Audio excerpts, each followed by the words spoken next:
They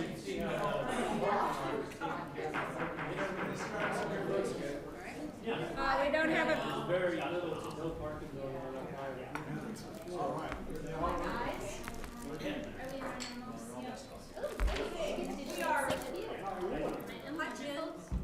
We are almost here, so we are going to go ahead and start because I think everybody knows that we're starting at 5. So I just want to welcome the Pickens County Commissioners and Manager. We always love our favorite commissioners and manager to come visit us. Come anytime, especially when we have fried chicken, right? We decided we're coming a lot more often. They like us as well. They like Pickens County as well, right? Watch out, there's some bees outside. Yeah. So we have a slew of things, as we always seem to on these joint meetings. And it looks like there's some staff folks lined up to kick us off. So who would that be? Lisa? Are you speaking? You can go for it. Okay. It says Ryan's. No, okay, never mind. Lisa, do you want to Is go? the first thing on there the update on the Whitewater Park, I presume? Yes. Great. Okay. I mean, I could just say a few quick words about it, which would be that, you know, I think the cooperation between both staffs has continued since the last time we met. Mike? Oh, that's surprising. You're killing me. Okay. So the staffs have continued to work through the details, and Sherry has graciously met with us and patiently taken our comments. And so I think the plan that you'll see tonight represents both what we heard from both the town council and the commissioners the last time, as well as just, you know, some tweaks along the way. So with that, I think Lisa's got some good details. She's kind of been the project manager on this, and then Sherry's the pro. So that's all I have to say. That's my staff input. Thank you. Come on down. We have another pro, Chris. Yes. Well, good evening, everybody. I am Lisa McDonald. I am the program manager for Pickens County's Healthy Rivers program. And I'm joined with Sherry Sanzone with Blue Green and Chris Learman with SGM. As Ryan stated, tonight is just a quick update on the streamside amenities at the Whitewater Park that we've been working on. I think the last time we met with everybody was in May of 2018. Both boards recommended a master plan on that, and so since that time we have been working on the final plans. Like Ryan said too, we've been meeting with Basalt staff and county staff, with Sherry, with Chris, and even River Restoration has helped us a little bit on some of the hydrology and the boat ramp areas. As it's stated in your packet, we applied and received a $350,000 grant from GOCO that both Basalt and Pickens County supported. Way to go! That's so exciting. Money from the sky? Yes. And we are continuing to look at other, you know, smaller grant opportunities as well. We have somebody on board to work out with that. Let's see, what else?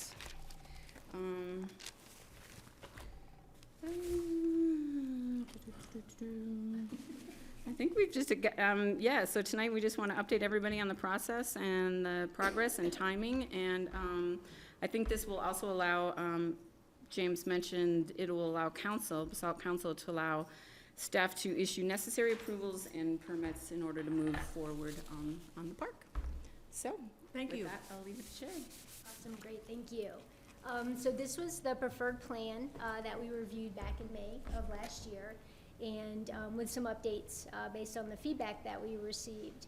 And just generally describing the program areas, on the far left, the closest to downtown Basalt, is the existing parking area, which is proposed to be improved as a part of this effort to better accommodate the parking, plus also adding a restroom and a changing area there for people that might be in the water and need to be able to change. One of the more complicated areas of the project, if you recall, is the, oh, thank you. That would really help. Thank you, yeah. Susan. Hooray. Let me make sure I don't blind anybody. Move back, Chris. Move further back. No. So that area is here. The more complicated part of the project is that steep slope that's out there today, kind of at the top of where we have the walkway and the access to the water. So that area is envisioned as having a combination of a trail that gets people off of the roadside and in a safer condition walking along Two Rivers Road. It also creates areas where you can sit and watch people in the water. You can have your lunch, lots of different flexible spaces there. As well as an emergency access for the police and fire to be able to quickly get down to the water's edge in case of a rescue that needs to be made, and that would happen generally in this location. The last part that was most recently built is a little platform here that was built last year, I think, as a part of some of the in-stream tweaking that goes on. And so that would continue to remain and would be the landing point for a future pedestrian bridge. That is not envisioned as a part of this first phase, but something that certainly had a lot of support going through our outreach process and with this group. Also included as a part of the first phase is reorganizing the travel lanes on Two Rivers Road, dropping those down to an 11-foot width, which has support from all the folks that we've been speaking with. But that allows us to have room for a more comfortable bike lane along there, plus also the integration of rain gardens, which is, if you remember last time we spoke, there's generally water sheet flowing from Two Rivers Road down the slope and into the river. And so the rain gardens will clear that water, remove contaminants before the stormwater reaches the river. And that's an important goal of not only this project, but also the whole Healthy Rivers Board in that whole effort. Also a part of the first phase is a boardwalk connection, one of two, and this first one will be built to get people more quickly from this part of the park over to Fisherman's Park, which has been added as a part of this first phase, which we're very excited about, and part of the reason being able to do that was the success of the GOCO grant. Sherry, can I ask a quickie? Sure. It's probably late in the game, but can you like hone in on the places you're talking about? I Like, think so. James, zoom can you help in? us zoom in a little bit? Thank you. because I can't even read it on the one in front of me, and most definitely can't see it. I can't see the words. Oh, that's better. A little bit more. There we go. Great. Thank you, Jack.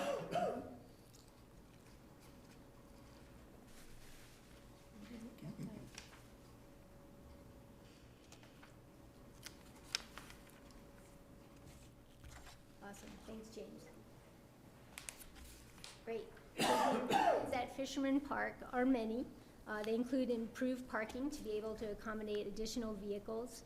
We also observed and heard a lot of comments about how fishermen negotiate getting their boats on trailers down the boat launch, and that it's very complicated and requires a lot of traffic and circulation around. So we've simplified that system where someone could come in here, stage to be able to pull their trailer down into the water here, back in this way, and then with an improved boat launch, and then be able to get out, cross the road, and come around and be able to park either here or be able to park here.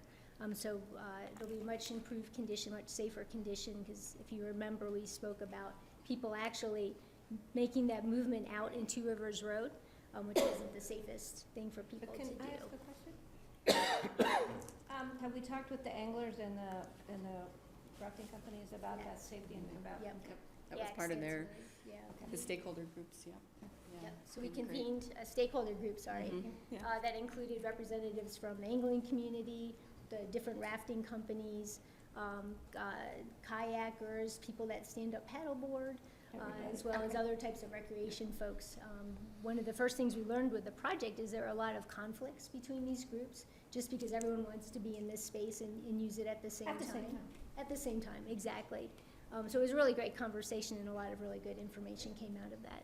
I have a quick question as well. Will the current crosswalk location and the flashing and will the current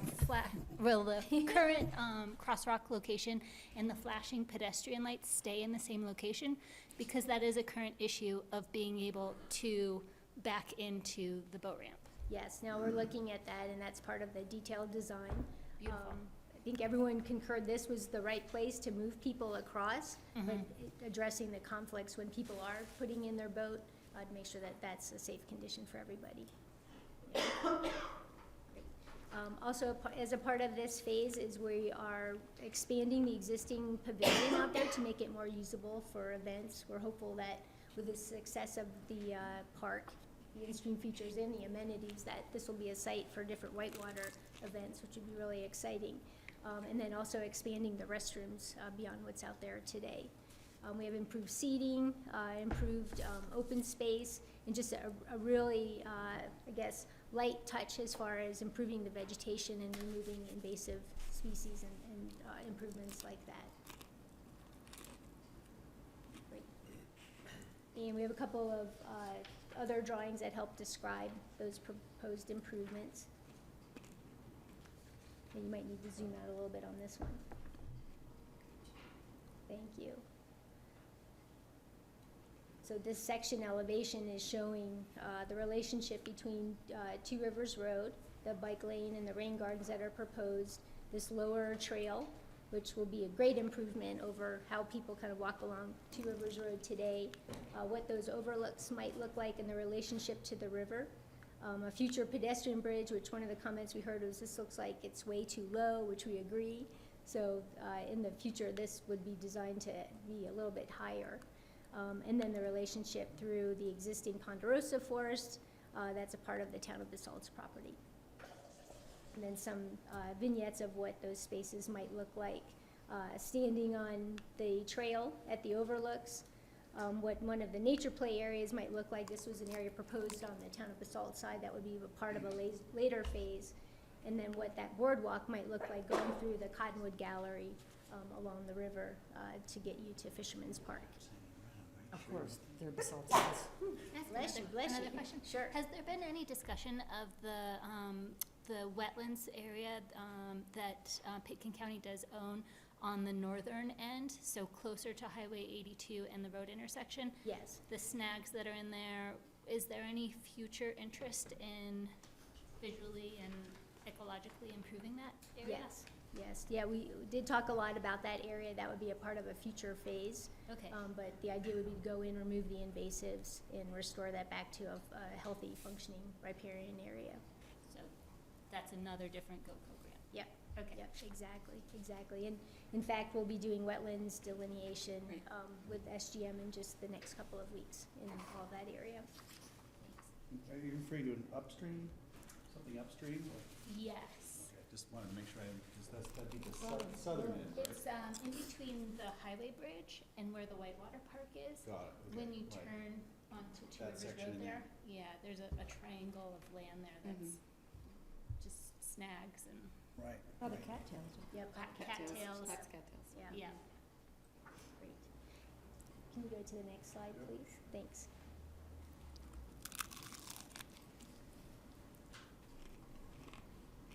So everything highlighted in a color, we had once had divided it into 3 separate contracts, is what we're pursuing as part of the first phase. So it's almost everything on the, which direction is on this side, the town side of the improvements, which is very exciting. It's gonna accomplish a lot. Next slide, please. Thank you.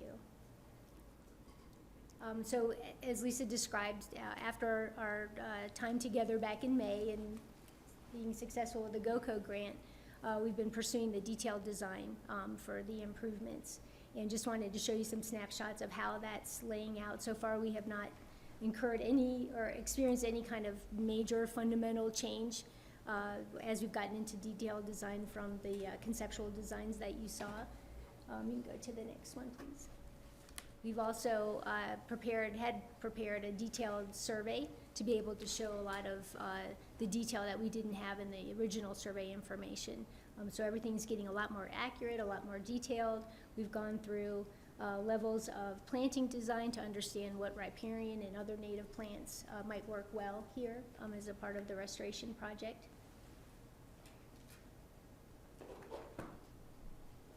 Also starting to describe what some of these features might look like, both in detail and in plan, to just start to explain how things might be constructed. Next one.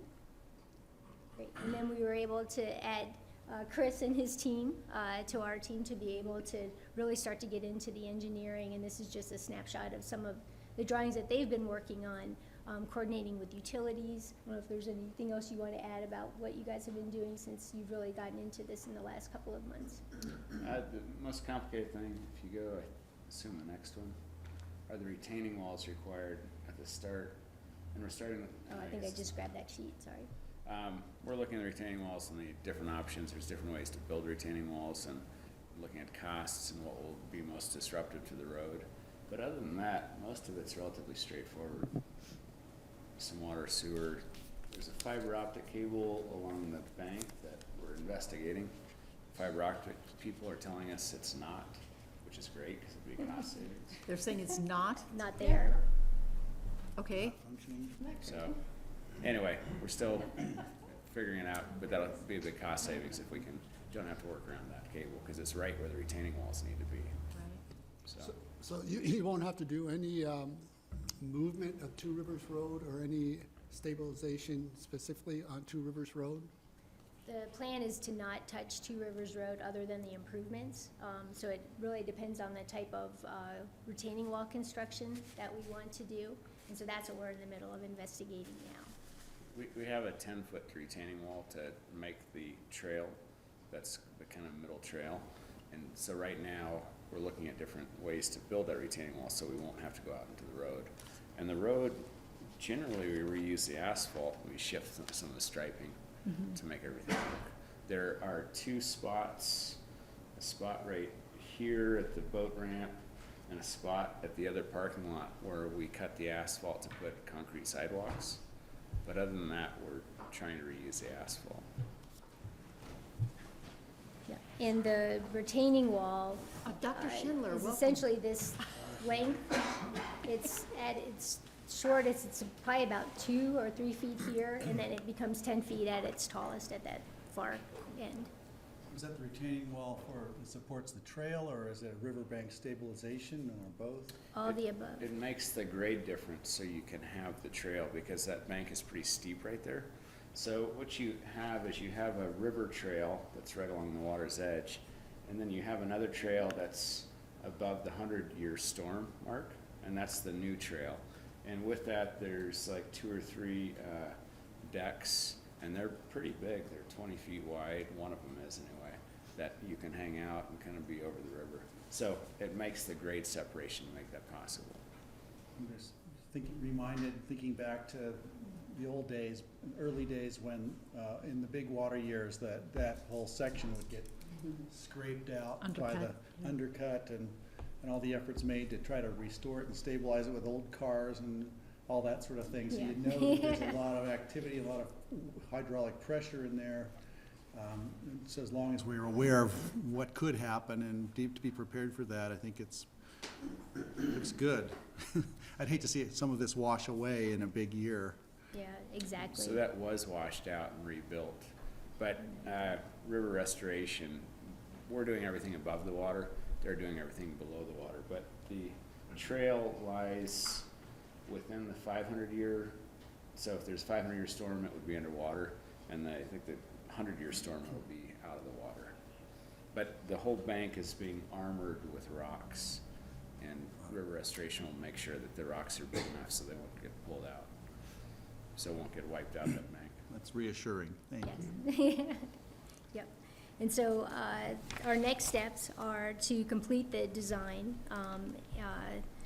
including any of the hydraulics modeling that we need to be able to test the design and refine it.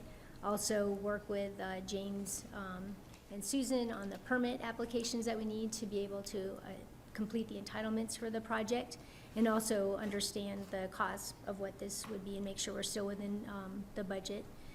And then we're expecting that this project would go to bid in February of next year and then be under construction in April of next year. Great.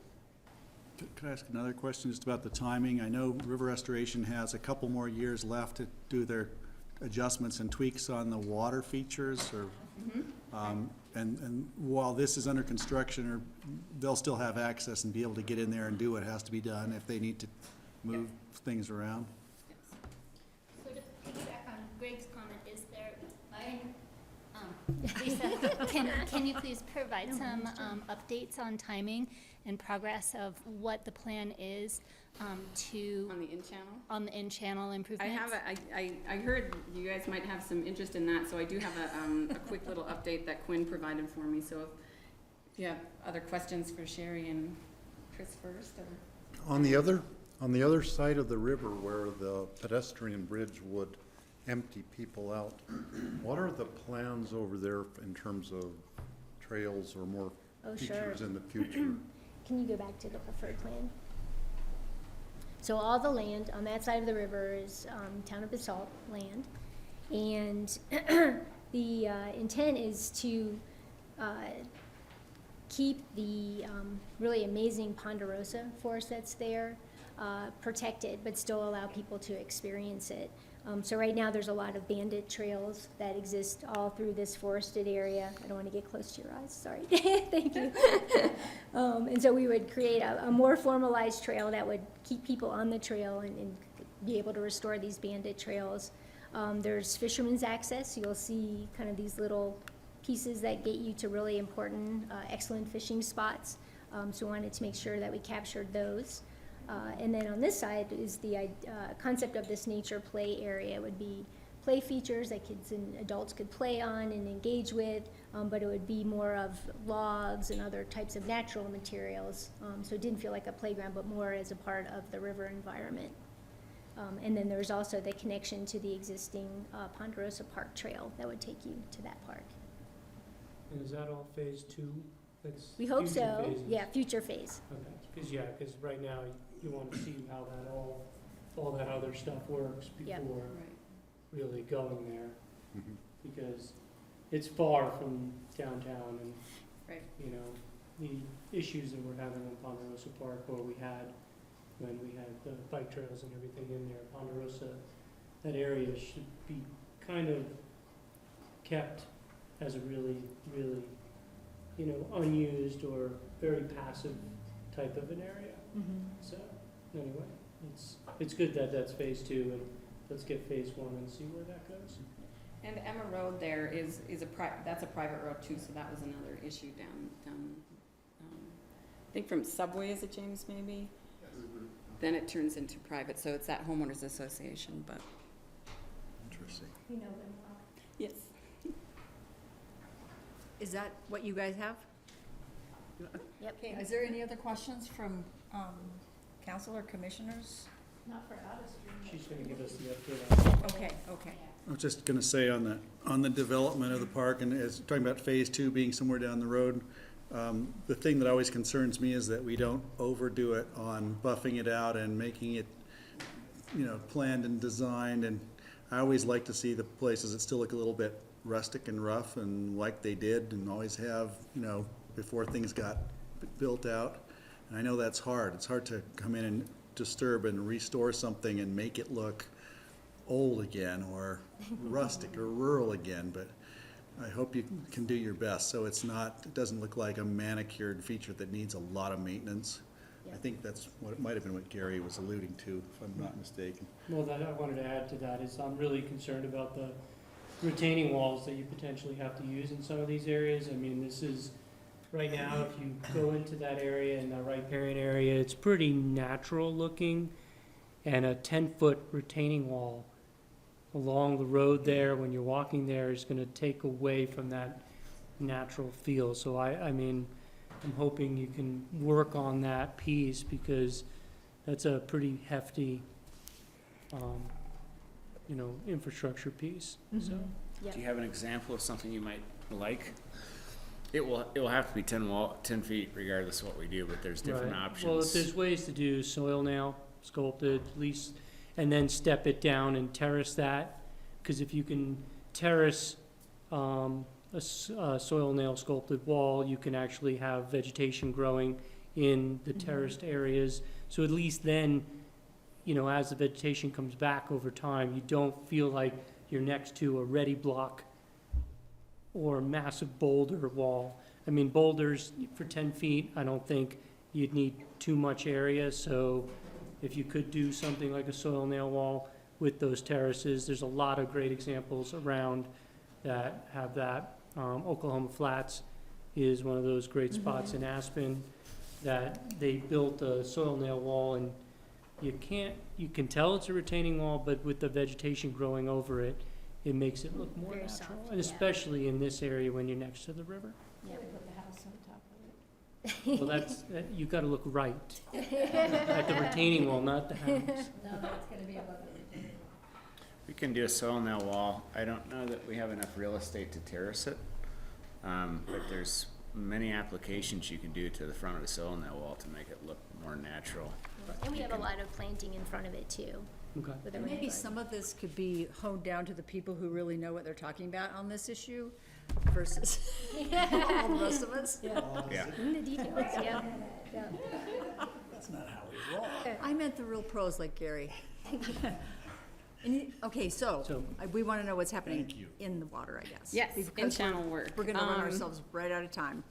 So after the high water this year and the, everything that happened out there at the Whitewater Park, our team did reach out to everybody that had a complaint, either on social media or in the paper, talked to the press, everything. Have offered to do a public meeting with everybody, and so that's in the works.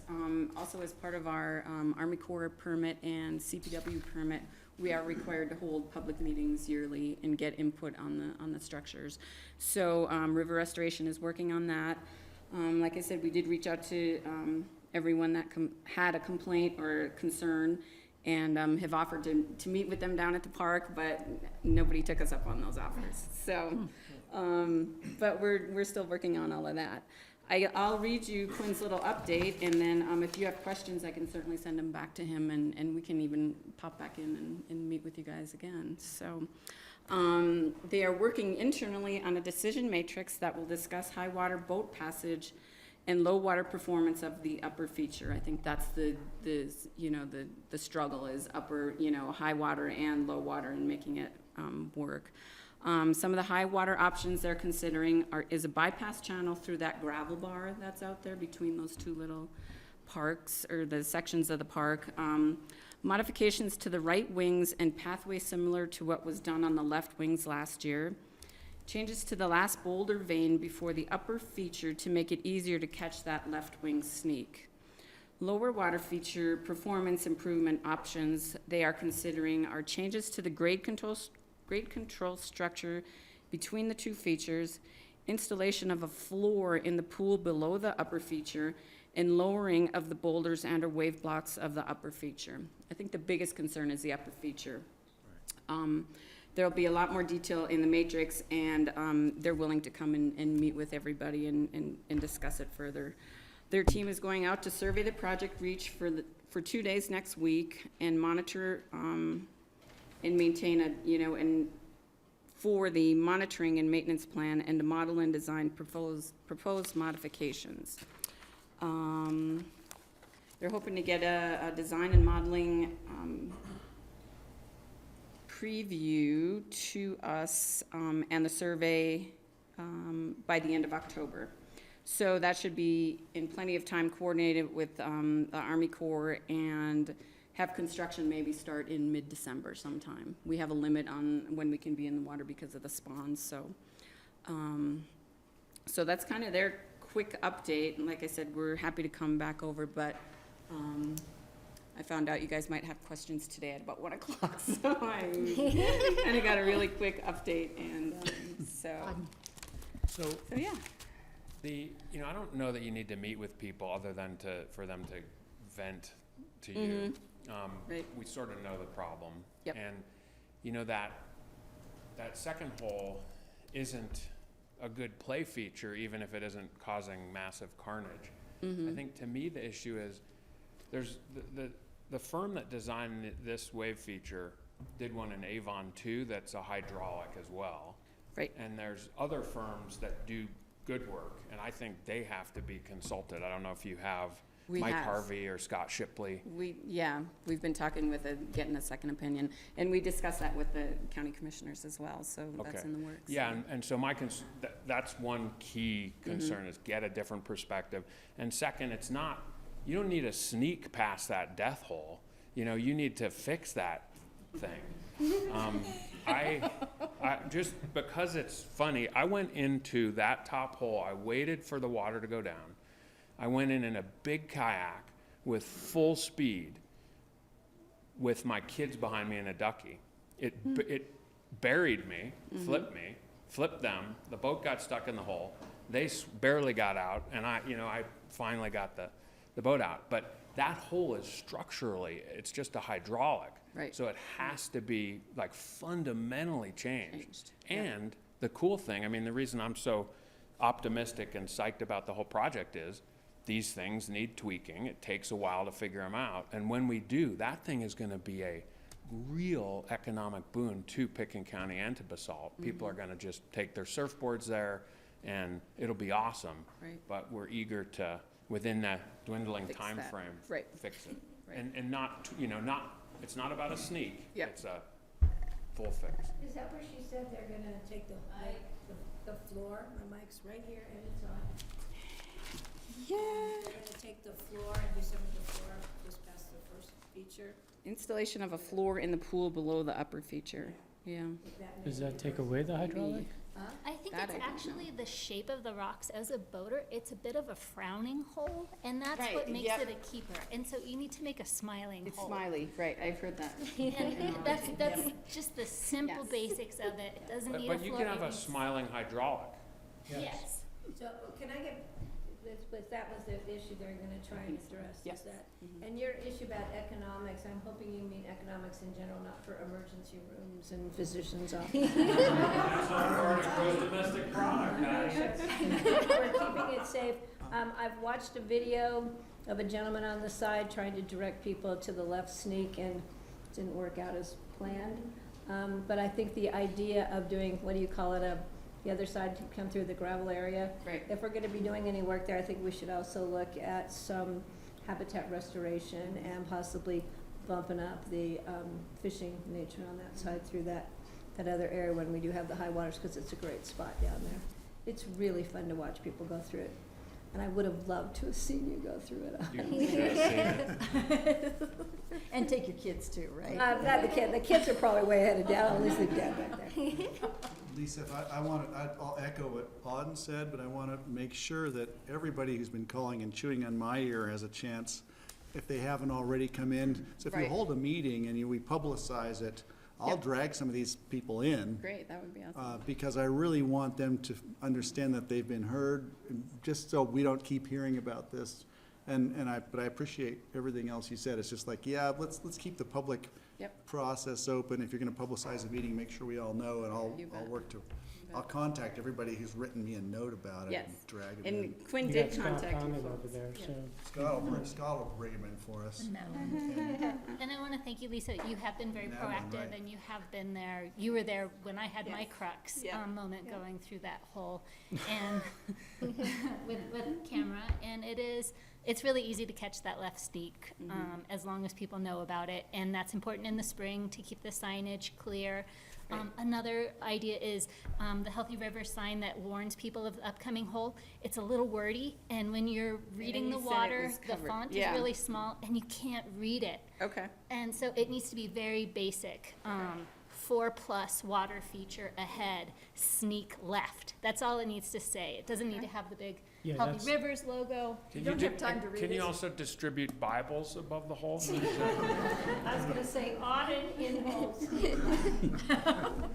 The nice thing, I wanna say something nice about it, is it's nice to finally have a feature that's scarier than Slaughterhouse Falls.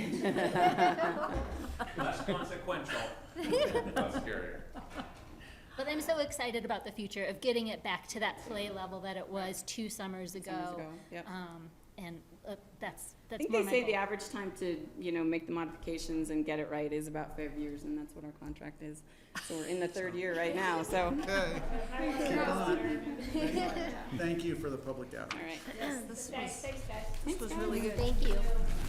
So, I'm kind of rude, I guess just because I know everybody, I assume everybody knows everybody. Maybe we could do quick intros of all the electeds and the staff that are here. Patty, you And want to? Patty Clapper, Picking County Board of Commissioners. Steve Child, Picken County Commissioner. Jennifer Riffle, Basalt Town Council. Gary Tenenbaum, Basalt Town Council. Greg Poshman, Commissioner. Jackie Whitsitt, Mayor. Katie Schwer, Town of Basalt. Conte, Town of Basalt. On Chandler Basalt. Kelly McNicholas, Curry, Picking County Commissioner. And I think our first joint meeting with Basalt. It is. Yes. But I wanted the baby. You forget I should have warned you, the Basalt staff are really into the babies. They are, it's like, Could we hit staff out here too? Not hit them. Yes, I'm James Lynn with the town of Basalt. Susan Felt, Town of Basalt Planning. Pam Schilling, Town of Basalt. So me? Ryan Mahoney, Town Manager. John Peacock, County Manager. Greg Basalt, please. All right, great. Oh, we got one more. Oh, we do? Chad Fedowitz, Senior Services. Oh, great. Thanks for coming. So we have a couple other items on here. Shall we see if we can Crank them out. crank them out? Yeah. Who's going to talk about Mount Family Health?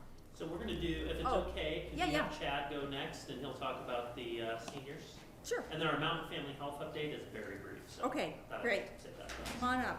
Get on a mic, by all means. I will also be brief. I thought you said bring So beer. thanks for squeezing me in. I thought you said bring beer. Huh? We all heard you say you're gonna bring beer. Oh, next time, how's that? I said I'll be brief. Oh. I will enunciate better. So my name is Chad Fedowitz. I'm the manager of Picking County Senior Services, and I just wanted to come to give all of y'all, commissioners, I apologize, a little updates about the efforts of Picking County Aging Well Plan, which will probably be renamed. So I'll try to speak clearly but quickly. So back in 2014, Senior Services kind of took the lead and created what's called the Aging Well in the Community Planning Initiative, or something like that, which is basically a plan, a guiding document around addressing what I would say now are the challenges and opportunities of aging. So fast forward to May of 2017, Picking County became recognized by AARP and the World Health Organization as an age-friendly and livable community. What does that mean? It means we are dedicated to addressing the challenges and opportunities of aging. Fast forward again to November of last year, Colorado became the third state in the country to be an age-friendly state. And then Governor Hickenlooper kind of put out a mandate before he left office in the change of administration to challenge the state to have 100 communities become age-friendly in 5 years, I believe. Steve may be able to correct me on any of this. I think that's correct. Yeah, I believe so. And so now, fast forward to now, the original Aging Well plan kind of stipulated that in 5 years or so, we would kind of reevaluate it. And with the kind of lens of ARP and the World Health Organization, staff have been working on updating and more revising the Aging Well plan to be age-friendly Picking County and structure the original plan within what ARP uses, what's called the 8 domains of livability, which are basically the social determinants of health. Think of it, they're very, very similar. And so I just wanted to come today to give you guys a little update that work is happening. We are so close to being done for the final draft to present to the county commissioners. We are in the editing and design phase at the moment. I can get rather verbose, much to the chagrin of my staff. So we've been working on editing that and trying not to be as long-winded. And originally, it was before my time in 2014, it was my understanding that when the plan came out, we didn't necessarily have conversations with the other municipalities within the county. And so I'm trying to make up for that a little bit, even in brief, to talk to the different municipalities within the county and Redstone in their own special way, to kind of get feedback and just thoughts and ideas around the kind of initiative around aging within our county. The Central Mountains are aging more rapid than the rest of the state. Currently, Colorado is the third fastest aging state in the country. Probably within 5 years, it will be the second. And that's not because people are moving here necessarily. It's once we're here, we don't leave. And we don't die. And we don't die, though eventually we will. And so Thanks for that happy I don't need reminder. I don't need the senior services guy to tell me that. it's a fact. I'm sorry. And so the other lens of why it's called age-friendly instead of kind of like senior services plan or whatnot is that the lens of ARP, and really, though my job is older adults, I'm really kind of shifting how we think philosophically that everything that we do is good for people of all ages. We all want affordable and safe housing. We all want safe crosswalks. We all want access to health care, mental health, you name it. It will benefit everyone. If you're 85, if you're 8 years old or less. And so I'm really trying to push that perspective and just coming from the lens of older adults. I will stop. Thank you, Chad. And if you have any questions or comments. Well, the question I have is from the municipality, how do we participate? How do we interact with that type of plan? Sure, it is my hope after approval from the county commissioners that I will get the plan out to all the different municipality leadership and different departments even, and have conversations. It will look quite different, I believe, from our original plan of people that were involved with that plan. And I think I'm doing that intentionally, that this is a little more of a guiding document of some challenges that have been identified originally, and perhaps some new ones. And how can we as a greater community have these conversations to address both the challenges and opportunities? So I don't have necessarily a great answer, but I'm really excited to see what answers could come. Okay. Thanks, Chad. Anybody else? Yeah, somebody. So, Guest just so you first. know, you probably know Eagle County is also an age-friendly designated county. The town of Carbondale has just received that designation. And Summit County, about And 2 weeks ago. And Summit County also just received the designation. So it's becoming more and more communities. Of course, those count for the 100 communities that the big goal is. Yeah, and I would just add on that the communities are kind of working on this work either officially with a designation or otherwise, and Colorado as a state is being looked at as a leader around aging because we're doing things that other states aren't really doing, so, which is really exciting and kind of a little scary at the same time that we are doing so much and there's still a lot more that we could be doing, so. Gary, did you have, or Jen, somebody had a hand? Yeah, so on the same vein as Greg, I was at the Crown Mountain board meeting earlier in the month, and we had a joint meeting with the Eagle County Commissioners, and it was brought up their interest as an option to, and just want to throw this out there, if you are collaborating with Eagle County, I would love to see Pitkin and Eagle continue on those joint partnerships of developing the possible use of the Forest Service plots and creating attainable housing for seniors.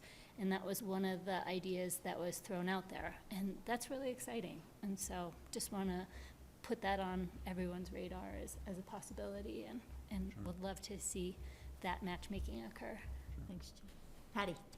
Yeah, and again, Chad, I'm sorry, I've forgotten what it is, but Chad has been appointed by the governor to continue appointment under Governor Polis. And then when you finish that one, I want Steve to tell, because I can never remember all the initials that go with these appointments. I can say it for Steve as well, that's all right. Okay, thank you. So We're very I proud sit of on him. the State Commission on Aging, appointed by Governor Hickenlooper. I am the member at large, but I come and represent kind of small, rural, primarily Western Slope perspectives. But I also think of the Eastern Plains, because it's even more challenging there. And so we advise the state unit on aging and the governor on all things across the state about aging. We meet about 6 times a year. And that's a 4-year term for myself, and I can serve 2 terms. Steve sits on the Strategic Action Planning Group on Aging as a county commissioner representative, right? Right, yeah. Also appointed by the governor. Appointed by Governor Hickenlooper. Yep. And Different kind of state level groups working the bigger picture around aging, representing all across the state.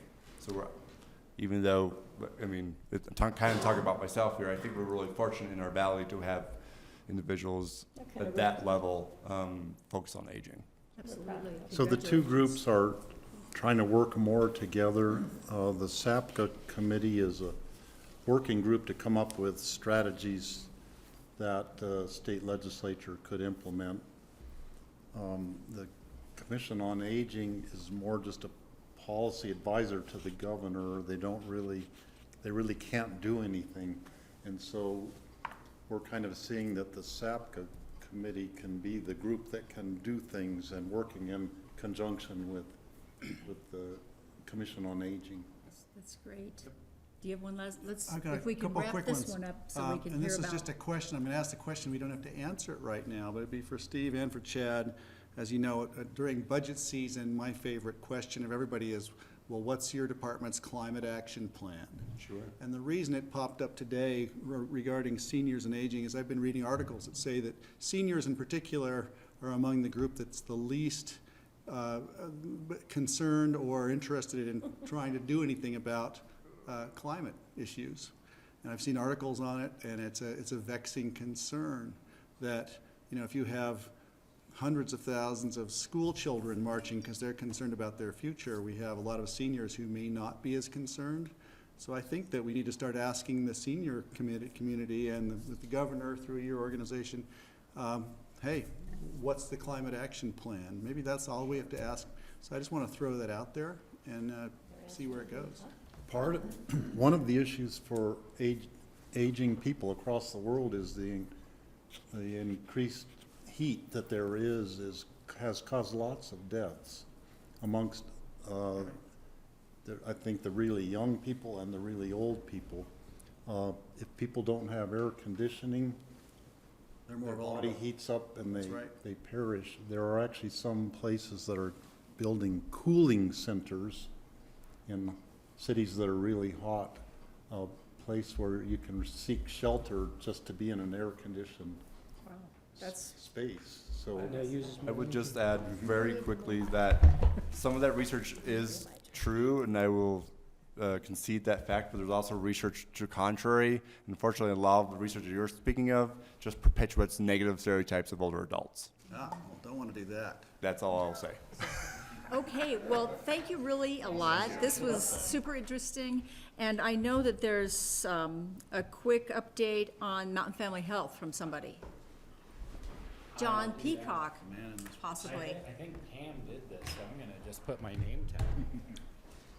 So, thank you, John Peacock, Pickens County Manager. And I think this was a little bit of a request from both Basalt, but also the county. So in January, we happily cut the ribbon on the new Mountain Family Health Center clinic in Basalt. Over the summer, that clinic has been ramping up its services, hiring providers and such. And what's really important about that clinic is 25% of Pickens County's population, similar amount in Eagle County, live at or below 200% of poverty. And that's a standard that's used for qualification for benefits and such. And as we know, we've got a really high cost of living area, in addition to housing and food, access to affordable, quality, primary care, behavioral health care, and dental care is a real challenge for that population. And that's what Mountain Family Health does, is they provide quality primary care, dental care, and behavioral health services regardless of ability to pay. So we're really excited to cut that ribbon, and we're starting to see access to that clinic increase. And so I'm happy to answer any questions about that. I just also note that, of course, the county bought 123 Emma Road when we were doing our county courthouse, or it's not actually the county courthouse anymore. We The call it the Sheriff Administration and Sheriff's Office building for temporary office space. And then we discovered this opportunity to partnership with Eagle County, with Aspen Valley Hospital, with Mountain Family Health Centers. A ski company came into it to create the health clinic. But we also have a number of community-facing businesses in there. A lot of those are continuing on. We are now in the process. Connect One, you may be aware, relocated, I believe, down to Willits. We are using that space right now to experiment with some services that would go hand in hand with Mountain Family Health, economic assistance through our Human Services Department, having a public health presence here in Basalt. And based on that experimentation, we'd be making a recommendation to the Board of County Commissioners that potentially as spaces are vacated in the future, that we fill those with additional services from county departments. So more to come on that. Okay, great. There, how'd I do? John, you did great. All right. Yeah. John, there's still fundraising to be done on that. How's that going? And Yeah, so there's still fundraising to be done, particularly for the capital improvements. I know they've, I was actually just looking at a report that they've recently received funding. I do not know the exact amount of the gap still, but anyone who is interested in contributing to this important project should contact Mountain Family Health Centers. But there is still fundraising to be done, and I expect they'll be doing that throughout the year. Anybody else with the last quick one? Gratitude, thank you so much for Great, coming. it's a great facility, that's for sure. It's And we can actually partly thank the ski company for snapping up the property we were looking at Gold Rivers Court for moving into, and then we had to look elsewhere, and we came across So the we bought a 123 barn. Emma We bought a Road, barn which instead. is a much, I think, a better site for Is the a better Mountain fit. Family Health. we're so pleased to be able to help that. You can come visit our bar Beer, anytime. Chinese food. Great. I just wanted, I had some correspondence regarding Mountain Family Health, and what it says is they're more than halfway done raising the funds for the Basalt Capital Campaign, and they're aiming to raise the final 1.5 million to close the campaign by December 31. That's the goal. So I think we'd started at 2.5 or 3 million, and so we're more than halfway there. That's great. Yeah. We're getting there. Okay, I'm gonna say thanks, everybody, for coming. Thank you for having us. Dinner was great. We need to do this more There's just- often, but we would love to Stay in wrap this up and give the council 5 minutes, especially those who didn't get here in time to eat before. All right. Thanks. Thank you. Thank you. Yes, that's a good meeting. You know, a productive meeting is 15 minutes or less. Out of Prince Creek, did you? I listened to a Harvard Business Review podcast about it, and that's what they, Somebody was telling me exactly. And then when you know that the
We just have come out of a work session with Pitkin County Commissioners, staff. And we are going into our regular council meeting. Let's call this meeting to order. It's 6:02 and a half. And ask for a roll call from Pamela Schilling, please. Alrighty. Jackie Whitsitt. Yes. Gary Tenenbaum. Here. Bill Infante. Here. Katie Schwer. Here. Auden Schindler. Here. Jennifer Riffle. Present. And Mr. Slack is absent this evening. Where is Mr. Slack anyways? He's got a call to work. Oh, geez. Okay, the consent agenda has the minutes and resolution 37 opposing expansion of the Mid-Continent Quarry. Are there questions, or is there a motion to approve the consent agenda? Motion to approve. Second. All in favor? Aye. Okay, I fully support 2B, but abstain from 2A. Okay. It's not here. okay. And just because this is new news to many of us, Ryan, do you want to just say 30 seconds on what this is that was on the consent agenda? I'd be happy to. So basically, probably a lot of you have heard, there's a proposed mine expansion down on the hillside by the gondola, very visible spot in Glenwood, and it's proposed that that quarry is proposed to be expanded by approximately 5,000 times and would add hundreds of truck vehicle trips per day on those roads within Glenwood, and their fear down there is both air quality, water quality, and basically major effects to their tourist economy, which undoubtedly ripples up the valley. And so that's sort of why I felt compelled for us to support that and wanted to put that in front of you. The Garfield County Commissioners have also come out in opposition of some of the work that they're doing, saying that they're violating, I believe it was a special use permit, and so that is going to court for interpretation. And the city of Glenwood is very concerned about it, and I think we should be too. Okay, and we therefore are. Thank you. Yes. Let's see. If there's members of the public that would like to get up and make comments for up to 3 minutes, we would certainly invite you to do that right now. Is there anybody that would like to make a comment that's on an item that is not on our agenda? Hearing none, we will move on. Mayor and council reports and comments. And I'll ask you, since you've got your mouth full of chicken. Okay, Bill, anything? Yeah, as a matter of fact, I have a big shout out to Chief Knott and the great team who hosted us and 2 visitors that I had incoming from Serbia. They spent about 2 weeks with me. Both of them are enforcement officials, and Chief Knott gave him about an hour of his time just talking about what cops do in the States, and they told him about what cops do in Serbia. And then they rode along and got to observe an arrest and then a traffic stop, and they were absolutely thrilled, Chief Knott. So thank you very much for being so accessible and so community-focused and oriented. Really, really appreciate it. And thanks to Jordan and Jason as well. Above and beyond. It was pretty Basalt, cool. please, yay. Yeah, no, it was really, really cool. Thanks for that, Bill. You're very welcome. Katie, you have anything? Whoops, hold it. No, it's Oh, I'm okay. sorry, you've got more, I'm sorry. The I only didn't other see thing- another one coming. Yeah, Thursday before last, I sat in on the Chamber of Commerce get-together looking at tourism in the state of Colorado. Kathy Ritter gave a brilliant presentation, and the best summary of this was published in the Roaring Fork Weekly last week. So, read that and you will get all of the details, but the biggest takeaway was that in her data, she sees that Colorado communities that commit to sustainability, environmental preservation, natural resource protection, and so on, are attracting more tourists than others. This is evidently a factor in tourists' calculations when they pick places to visit. So this is a very, very good thing for Basalt. Yep. Kathy also talked a little bit about the value of being a creative district, one of the certified creative districts certified by the state of Colorado. And I would love to suggest that we take a look at what it would take for Basalt to become a certified creative district, given the great creatives that we have in our town. Great. Thanks, Bill. That is it now. Oh, that's cool. Who's Kathy again? Kathy Ritter is the head of the Colorado Tourism Office. Any relation to, John? Yeah. Don't think so. She came out of Illinois. She did Okay. some very persuasive stuff there and is doing what seems to be a great job here, driving tourism, visibility, branding, and all kinds of really neat initiatives that permit us to draw people to Colorado and then to specific areas within Colorado. Great. So, thank you. neat stuff. Anything, Katie? Yes. So, knowing that we are pushing forward as much as we can on dealing with our carbon and climate, one small thing that we can do as council is buy into only having vegetarian dinners during our council meetings and any other meetings that we as the town host. And I have spoken to Pam, and since she's a critical yes vote on this, and she's game to do this, so I would like to propose that we move forward with vegetarian-only meals. Anybody have Small strong thing. feelings about You this? can do it, Gary. Soy is just not my friend. We won't do soy. It's We like can have really truly, cheese soy is not my friend, We so. can have cheese and stuff, right? You know, We're not going vegan, we're just going vegetarian. Okay. Vegetarian. Harden looked like he was really enjoying his fried Well, chicken. because it's my last supper. No, may I, Jackie? I support it. You know, it's one meal every 2 weeks. There's all kinds of cool options out there, and it's a good statement. And you could eat before you came if you were jonesing for schmeat. Yeah. I'm kidding. Or bring your own. I can do it. Or bring your own. I'm happy. There's no, thank Are you. we imposing this on P and Z and all other? Yeah, We are? why wouldn't we? Why not? Might as well. Well, you have to ask the other critical staff person that does the P and Z meals. Ah, Susan, We will try it. thank you. That sounds like a good enough answer to me. Doesn't it to you? Let's try it. We as council are committed and would love for P and Z to join us. Thank you. And then if it works out, we'll have a resolution. Yes, Pam? And I would love suggestions from anyone because restaurants are not always, Cheese and veggie lasagna? so. Okay, let's not have them now. Right. Okay, all right. But yes, if you know places that specialize or help with that sort of thing, that would be awesome. Good call, Katie. Thanks, Pam. Again. Well, it's Gary? small, but. I don't know. I will share some notes from the Crown Mountain Board meeting that I attended. Really? Well, there's some interesting that do affect the town of Basalt.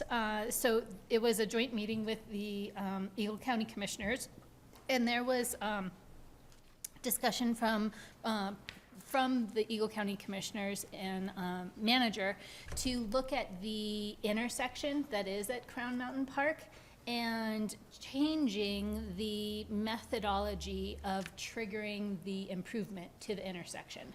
And Eagle County is proposing, approaching all of the interested and affected parties to pool the money together to create a contingency fund that everyone is going to fund the intersection, rather than whoever is first up to base to hit will have to pay for the entire intersection.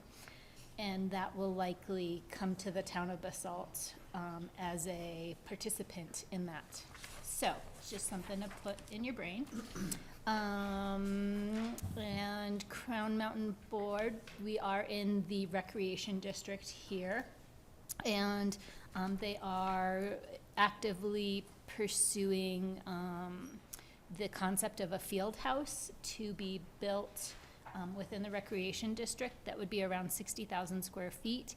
And it would be a primarily indoor recreation area with AstroTurf and rooms for practices of indoor soccer, pickleball, gymnastics. Looking at it on the operation and maintenance scheme, that gymnastics is the most lucrative item of what would be proposed to work there. And Crown Mountain as well is working on their strategic plan and capital improvement plan, which would include a $1.5 million bike track to be built near the city market area. And the fall soccer tournament doesn't sound like it's going to be going forward. And so that, for us fiscally, is $2,000 that that had been earmarked, and that maybe we could utilize it for something else. And Ryan and I had discussed some opportunities there. And that's what's going on that side of the Basalt area. Thank you, Jennifer. You're up. I'm up, okay. So we are gonna get Bruce Kimmel on the phone, but before we do that, I just wanted to give a quick update on our You emergency. only gave yourself 5 minutes, by the way, I noticed on here. Oh, really? Uh-huh. God, that's quick. I better talk fast. Emergency watershed protection projects. You guys continue to get emails just about the status of that. I wanted to give you an update on kind of where we are with those projects. So we currently have 3 crews simultaneously working on different projects around Basalt Mountain, many of which you don't ever see if you're just motoring around. We've got somebody over on Cattle Creek doing improvements over there. We have somebody on Cedar Road working in Center Creek doing improvements there. And then today they just did their 3rd concrete pour, and that was the last up at the top at Cedar and Pinion. They're bringing in asphalt tomorrow, according to the contractor. And so that project is scooting along rather quickly and should be completed. I've been talking to folks in that Hill district. I'm just trying to gather the permissions. But at this point in time, we have all of the approvals from NRCS for completing those projects. It's our intent to get those done in the Hill District by the original deadline, which was the end of October. It was the 27th of October, if I'm remembering. That's correct. And then we did just write NRCS to ask for a grant extension for 2 months because we've identified a late project that's actually on BLM lands in the Elgibel area. So it'd basically be protecting the trailer park. But the projects that are completed to date do include John Walker's, the horse pasture just down over here, and the big basin up above town was nearly complete and held back a lot of water and debris. They've just got to go in and muck it out. Eagle County is doing that, and the last part of that project is really just seeding the hillsides up there. So, you know, I think what you're hearing from some folks is their read of the original damage survey report that identified like 30 some odd projects. Not all of those projects were ever going to be built by us. That was just an initial report. Back in December, we went out and did a site visit and really kind of tried to refine and prioritize. But the reality is, besides the project over in Elgibel, I missed one too. The tree farm had a big project that was completed on it as well. So besides that, you know, in about a month's time, we're hoping to be complete with all those. So that's been clipping along pretty well, and I think as of tomorrow or later this week, once the paving's done, many of those residents hopefully will sleep and rest a little better, knowing that the water won't come down near Next their time homes. you talk about this, I would love a PowerPoint with the photos, because many of us have gone on the tour and seen it, but I think the public in general has no idea what we've invested in. Words just don't do it. Yeah, So fair enough. just next time, when you have time, Yeah. extra time on your hands. I think when we get done with the project at the end of October, would be a good time. Yeah, that's great. Do we want to get Bruce on the phone really quickly? So we've been working and have secured the bank that we intend to use for the certificates of participation. that will be the source of the money for our refunds. And we're going to get Bruce on the phone just really quickly. He's going to describe the process, and of course, ultimately, you all had authorized the town manager to make that final decision as to who we'll go with, and Vector Bank was the chosen person. They came in with very favorable rates, and we'll hear from Bruce a little bit, and then we'll move on to the next item.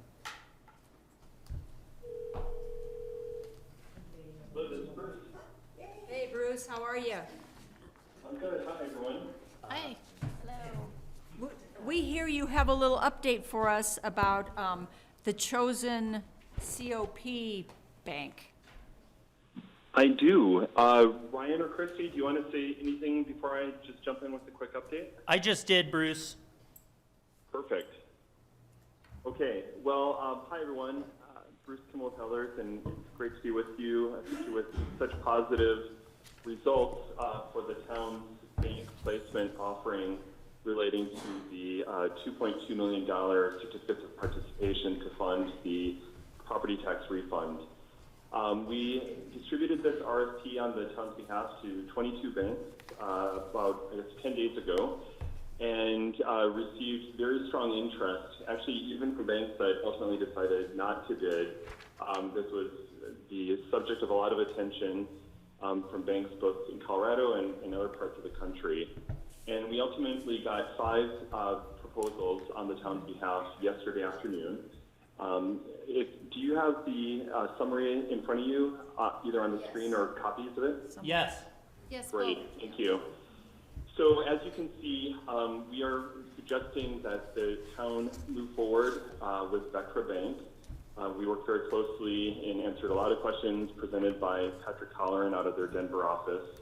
And they did submit a fully vetted and official proposal to the town. They are proposing to buy the town's COPs with all-inclusive interest rate of 2.23%. That's a fixed interest rate that's good for the entire term of the COP transaction. In addition, and so that in itself is quite extraordinary. We are estimating about 2.8%. We were hoping for about 2.5%. So being at roughly 2.25 was well in excess of where we thought we would be, or better than we thought we would be, and really speaks to the level of interest in this transaction. Furthermore, Vectra's proposal was also quite good in that they're not proposing any origination fee or any bank counsel fees to be charged to the town. So whereas you do have some cost of issuance relating to your legal counsel and due to Ellers' services, there's no additional cost that you're needing to pay out of the proceeds of the COP for Vectra's work. And then finally, we have put the COP RFP forward with a minimum call feature of December of 2025 and any date thereafter without any penalties, so roughly the halfway mark. And Vectra came back and said, you can prepay in part or full on any date as long as you give us 30 days notice. And not even an interest payment date, just any date, which is far beyond what we had anticipated.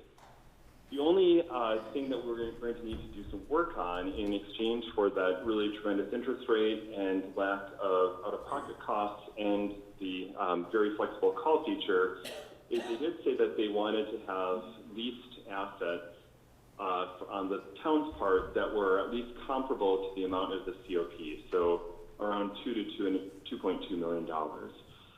We think that the Public Works facility has a fair value of about $1 million. And so once we got these proposals and saw that Vectra's proposal really was superior in a number of ways, we've been talking with town staff about what other assets could be pledged without really crimping the town's ability to move forward on other strategic priorities.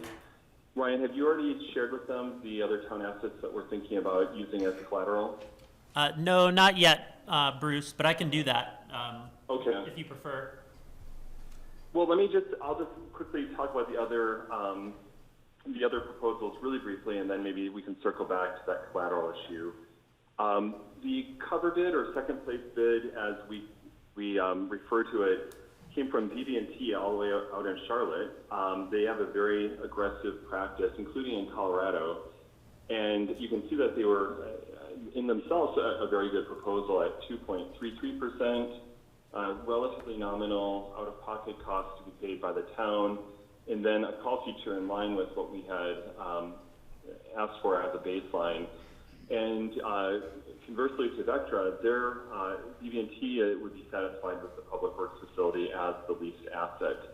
However, after running the numbers, even though the BB&T proposal is better, again, if the town feels, and it does feel, town staff does seem to think that this is viable, it seems that at pledging a little more collateral is preferable in getting the better interest rate and the better call feature effective immediately.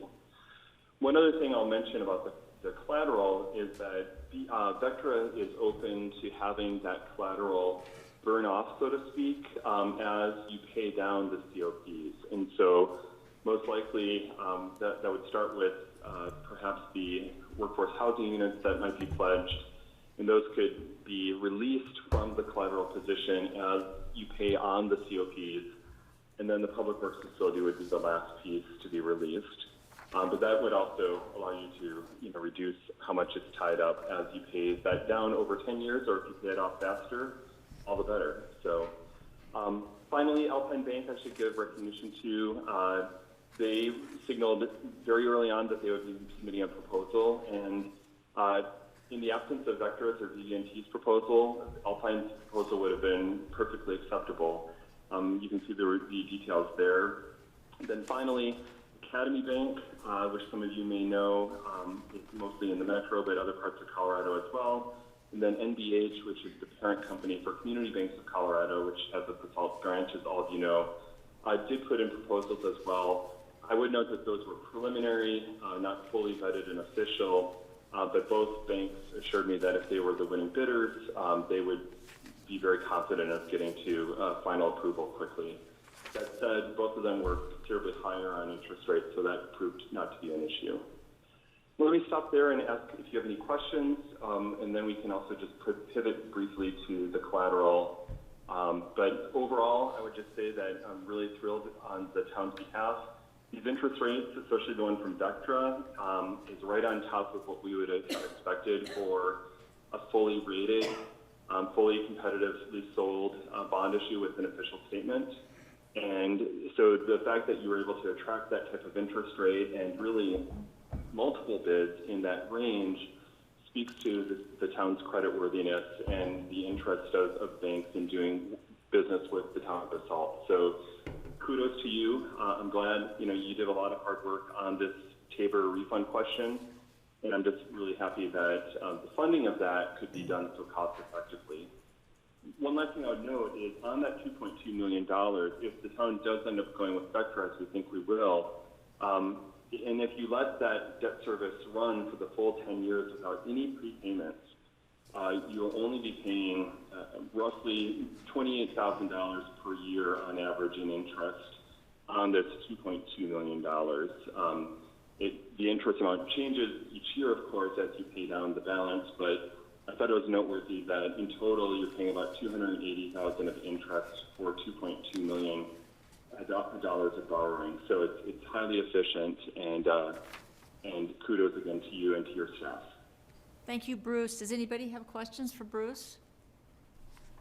Okay, we don't have any questions, Bruce, but I think Ryan wanted to drill down a little on the... Just briefly on the collateral, we identified 3 of our workforce housing units. Those are all units that do not have deed restrictions on them, and so we were able to come up with those 3 that had a value that we believe will make Vectra happy to get this deal across the finish line. So one other thing too is, as we've talked about, our public works facility and the potential of either selling that in the future as we look to improve that facility, which is sort of we've outgrown, is we would probably have no problem, as we've heard from Bruce and from Dee, going back to Vectra to renegotiate with them to just switch the assets out. So So that was just one concern that I had, and that was allayed when we spoke as staff and our council earlier today. Can I note a couple things? Okay. Note. First of all, just one other additional note is that the actual repayment cost is gonna still be right a little bit under 250,000 on average per year. So that's what we anticipated going into this deal, which is great.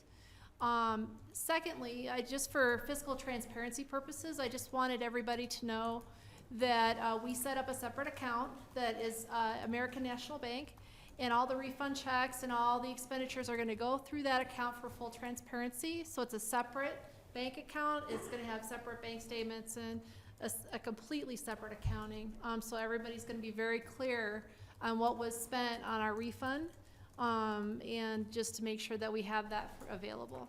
Great, thanks, Christy. Thank you, Bruce. Looks like we don't have any more questions. All right, thank you, Mayor and Council, and have a good evening. You too, Bruce. Thanks.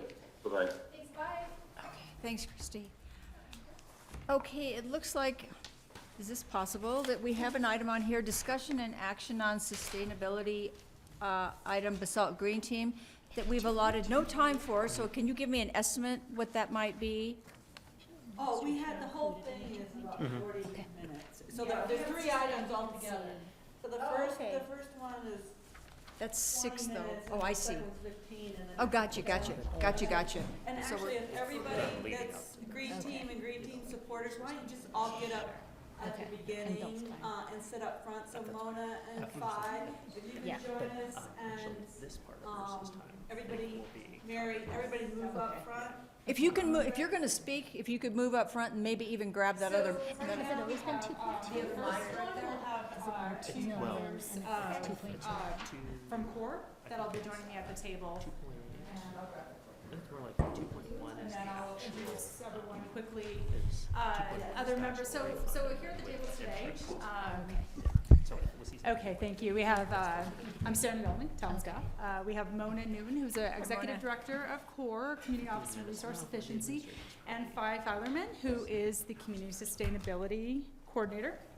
And other members of our Green Team or supporters of Green Team, we have Doug McDonald here in the office with Mountain Waste. We have Amanda Poindexter with Full Circle Construction, Mary Weiner of Holy Cross Energy, and Jeff Dickinson. I am so sorry that I'm going to completely space on your company.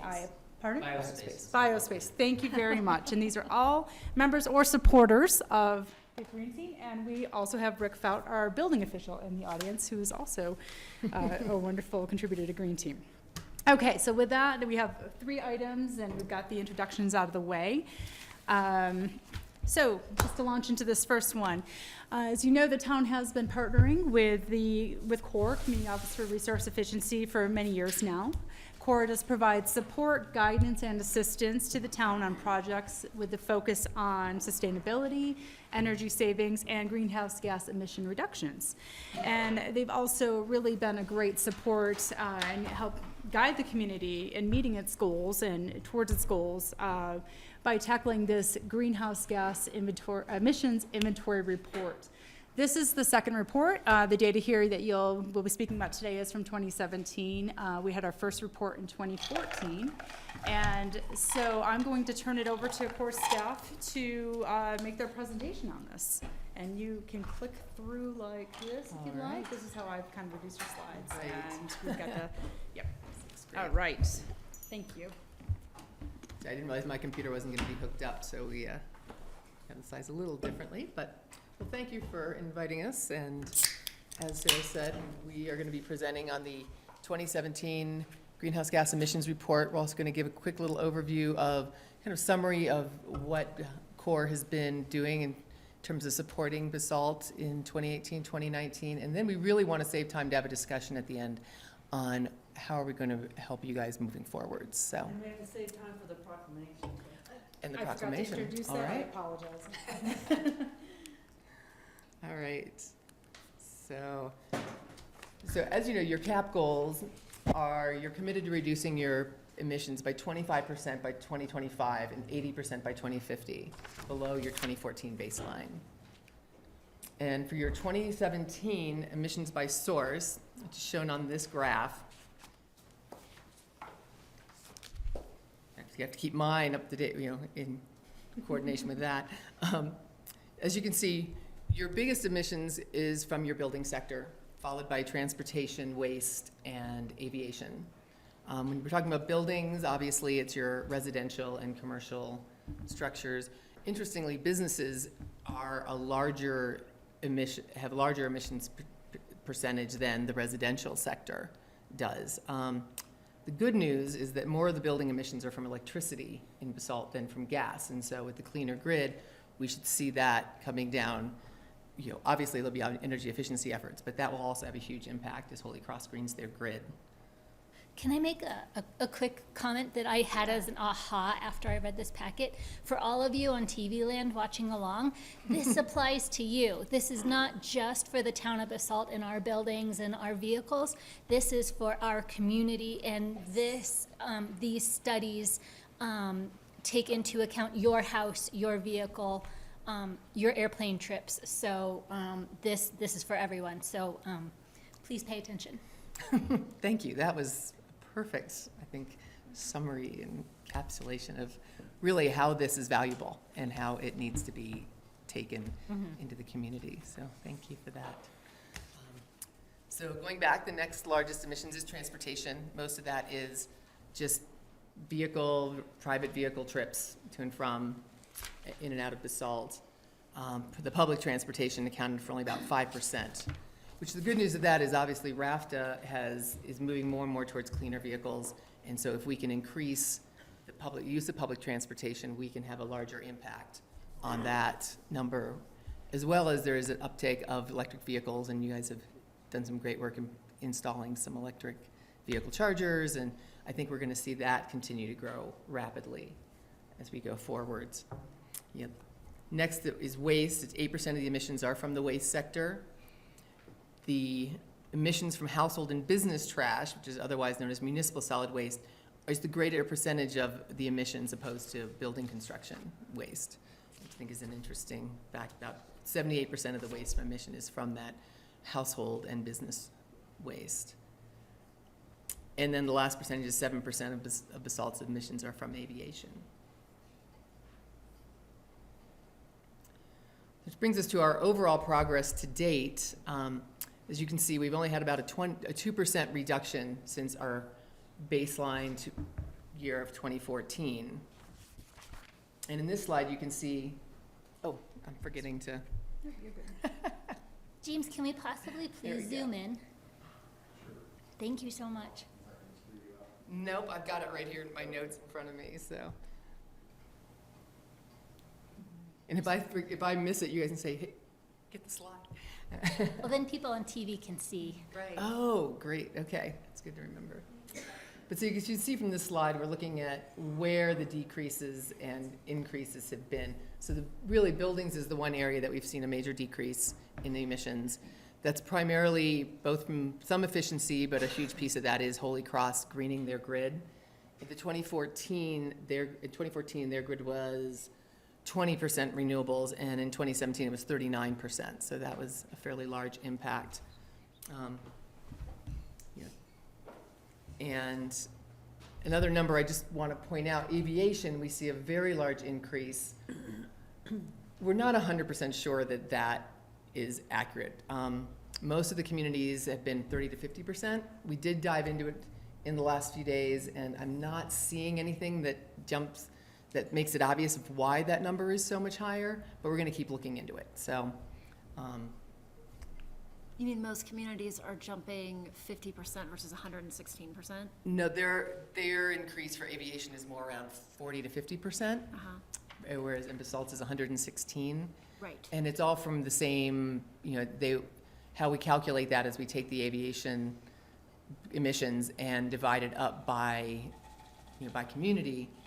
And it should be around the same percentage of increase, right?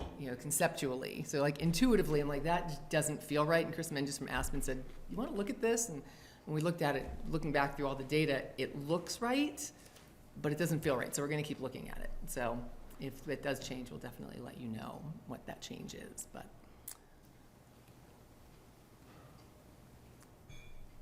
So I know that doesn't look great when you look at that 2%.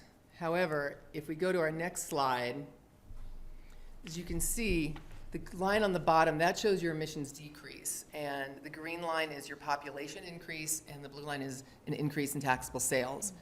So you've got a bigger impact maybe than the numbers are reflecting just looking at that 2%. Because even though your population and economics are increasing, you're still on that trajectory going down.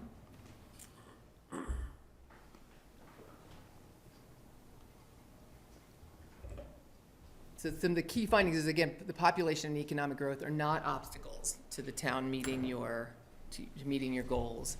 And although significant sustainability efforts have been made, it does look like you do have a long way to go. But my understanding is you guys kind of came to the table a little bit later. You adopted your climate action plan in 2017. You have really ramped up your codes in recent years.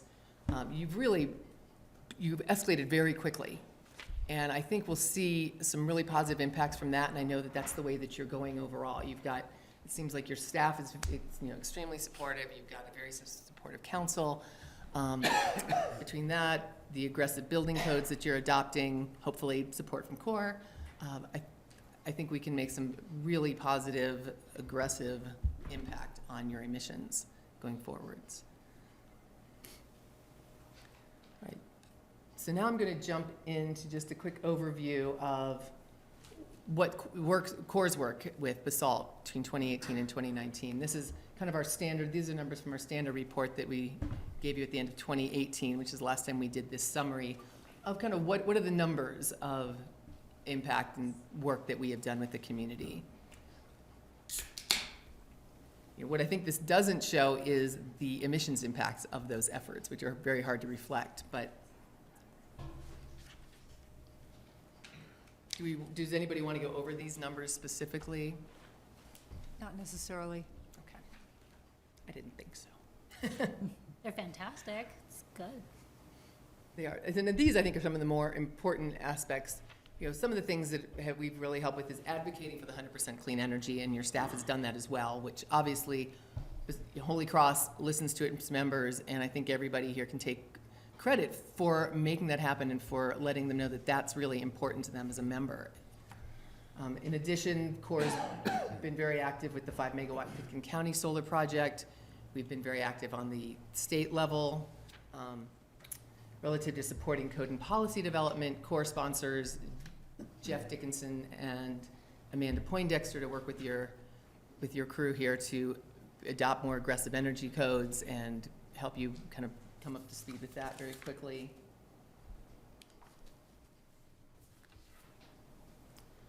In addition, whether boosting municipal energy efficiency through technical assistance and grants, CORE has worked with you technically as well as through grants on your town hall heating solution, working on bringing in heat pumps, the sanitation district, pool renovation, TCAW, and very importantly, I think that I don't have on that list is the Basalt Vista. I mean, these are really amazing demonstration projects, I think, that kind of motivate and inspire the community to do better, to bring more efficiency into all of their projects and to see the things that are possible.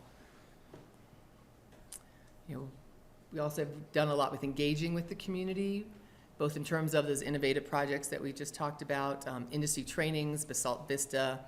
We're talking with Amanda about looking at, is there a potential regional collaboration around training going forwards? Some of the community outreach that we have done. We did a big Imagine Climate, which was a month of events kind of showing an interesting, exploring the interaction with climate, art, and technology, really to try to position this a little differently and reach a new audience.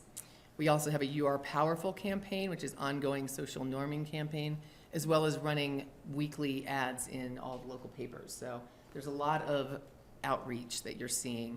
And I think we recently provided some material to the staff here to help support some outreach that you were doing. So it's sort of a very quick encapsulation of CORE's work in the last year and a half. And before going on to our discussion, I just wanted to bring up in recognition of the 25th anniversary, we, I believe we have put forward to a proclamation of the making October 16th the core 2019 Core Day in the town of Basalt, which I believe Yes. Mayor is going to talk about later, but. Well, when do you want to pop that out? We can just do it now, but it's right, I think it's right in front of your name. Okay, I've got another copy right here. So, do you have like a preamble about this, or I could, otherwise I'll just read it. I We can- don't. Okay, I mean, the reason we're doing this is because it's, where's I could read the proclamation. Okay. It's Core's Thank you. 25th anniversary, so Yes. we're Thank creating you. a celebration around that. Okay, we're gonna just take turns reading this. Proclamation declaring October 16, 2019 as Core Day. Whereas over the past 50 years, global temperature has increased at the fastest rate in recorded history. Whereas rising global temperatures are resulting in heat waves, droughts, and other extreme weather conditions. Whereas burning fossil fuels is the largest contributor of greenhouse gas emissions and leading cause of climate change. Whereas the United States accounts for 16% of greenhouse gas emissions and is the second largest producer of greenhouse gas emissions in the world. Do you want to read? Sure. Okay. I remember how. Okay. Here? Yep. Whereas the Community Office of Resource Efficiency is a trailblazing organization creating the nation's first carbon mitigation fee, Colorado's first wind energy, and one of the earliest solar rebate programs in the U.S.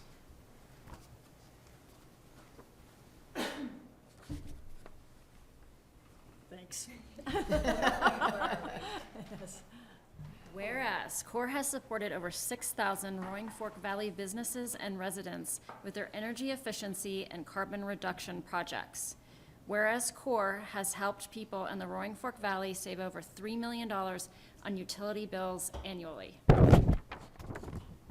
And whereas CORE programs result in savings of over 23,000 metric tons of carbon dioxide emissions annually, and whereas the Community Office of Resource Efficiency was founded 25 years ago and has remained dedicated to reducing greenhouse gas emissions and mitigating climate change.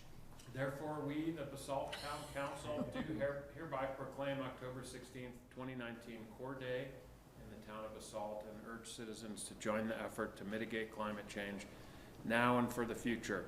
Signed this 24th day of September, 2019. Woohoo! Woohoo! 25 years, We really? appreciate it, Really? yeah. I've been on council almost that long. Oh my gosh. Right, right. Okay, that was awesome.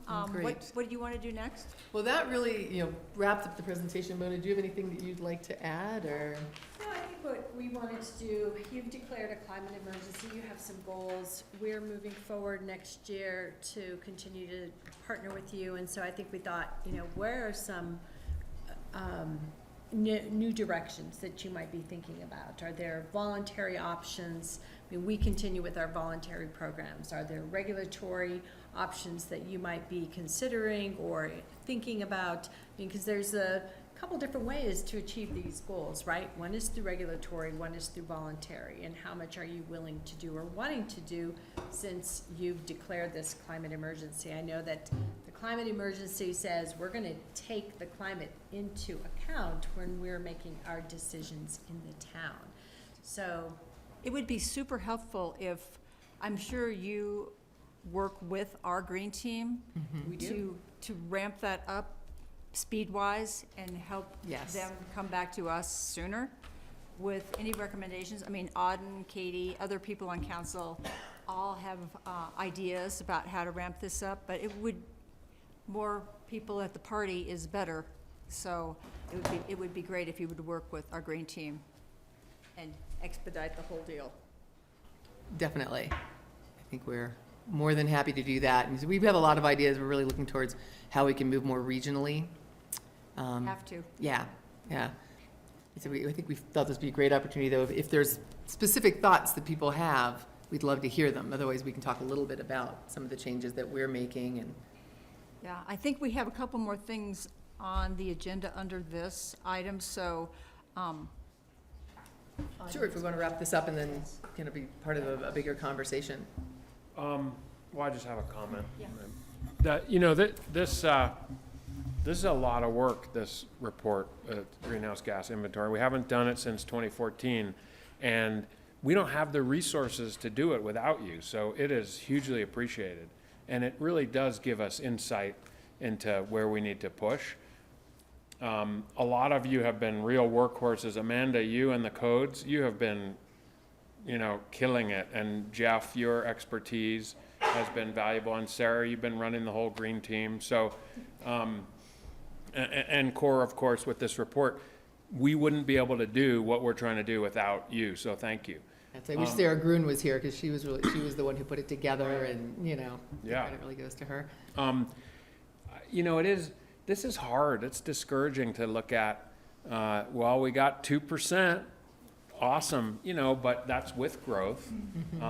I frankly thought the greening of the grid would do more, but we'll see that progress as we go forward.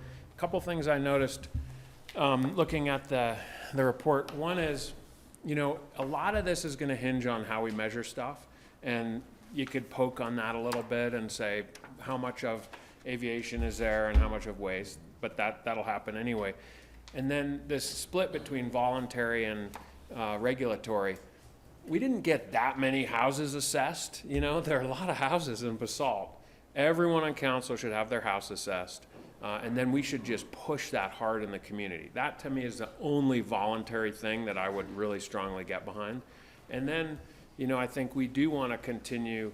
We want to be pretty aggressive, and I think that moving to the next level of code is probably one of the things we want to do in the next year or two, and consistently bump that up.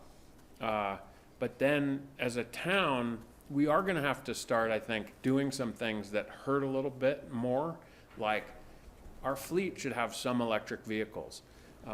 Greg, we're going to have electric police cars down, not immediately, but that kind of thing. And we even need, the thing we've done well, I think, is prototype stuff.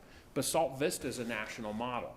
We can do that with police cars. We can do it with town vehicles and so forth. But I think it's a cool opportunity, but it's going to take some creative thought to knock down the emissions more than we already have. I have lots of ideas, but we don't have all night. Just some questions. Yes. So I agree with what Auden just said. This is a fascinating report. And I'm so grateful that CORE is our partner to really help us reach our 25% reduction by 2025. I think another important partner is the City of Aspen, because of their resources and their department, that we just simply do not have the capacity to add additional staff and funding. So partnering with them. And what I find both the pro and the con is that when we look at buildings in terms of the CO2 contributor, buildings 71 to 62%, in many ways, that happened without any of us doing a single thing. It just miraculously happened that Holy Cross was proactive and progressive and made this change. And then the categories where human beings can actually consciously make changes are the categories in which we saw growth in carbon from 2014 to 2017. So I think that's one of our challenges, is figuring out how do we engage the voluntary actions and, of course, regulatory as well. With transportation or aviation, everyone can fly out of Eagle, right? And then that would slash that category. But that's not necessarily achieving carbon reduction. Oh, we'll take it. We'll take it. We're desperate times.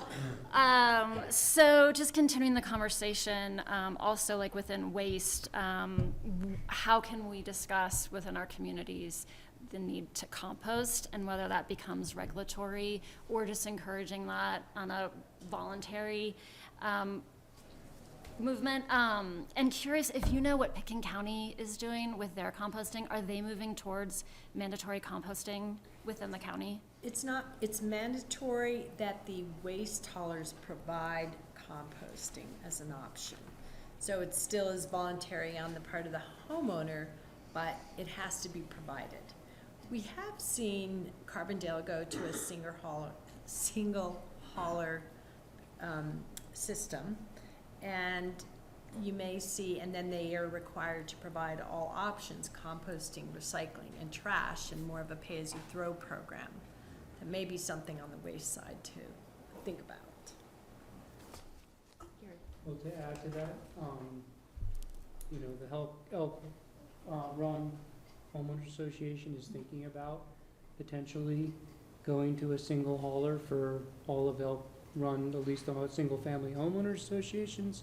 So at least from homeowner associations, you can potentially get that piece because, you know, yeah, you could look at it as maybe you get better pricing, but you can also look at it as a way to potentially regulate that because, you know, those are the regulations that don't hurt as much as some of the others, and they would make a big difference. So, anyway. Yeah, I think that one should be on the list. A huge gratitude and just congratulations on the 25 years and the foresight 25 years ago for what is so precedent today. And as well for being so inclusive of all the communities. Just tremendous gratitude of not having the name Aspen or the Picken County, just showing that it is a community-wide resource. And that goes a very long ways. And we're so grateful for your partnership and including us. And we look forward to collaborating a lot more into the future. Thank you. So my question is discussion with the green team part of this presentation? Okay, it's just separate, totally separate, okay.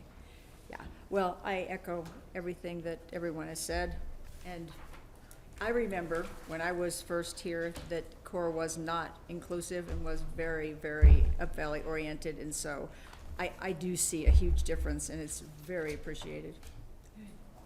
Well, it sounds like our next steps would be to maybe reach out to some of you who have some more ideas and get with the green team and come back with some more recommendations on how you might consider going That would be forward. great. Thank you so much. Thank you. Thanks, Mona. Thanks, you. Vi. And Sarah? All And right, thank- well, thank you. I'm still gonna be up here for a little while. Yes, you are. Come on up. You guys, come on, come keep me on company here for this discussion, Deb. I apologize, it came to my attention that I may have misintroduced our wonderful Doug Goldsmith. He's an invaluable member of Green Team. I think I introduced him as Doug McDonald, who is on a number of other boards, and so I thought maybe apologize. there was another Doug McDonald. No. In my head, I said Goldsmith, and I did not get that right. Can you pull up the budget for,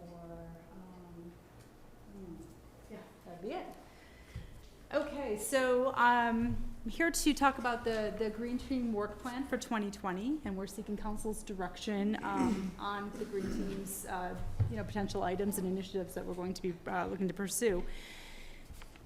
So the Green Team's budget items wish list here is focusing on efforts and areas where improvements can be made, and as we've seen with that greenhouse gas emissions inventory report, as well as from the goals of the Basalt Addendum and the Resolution 34, which declared a climate emergency just recently.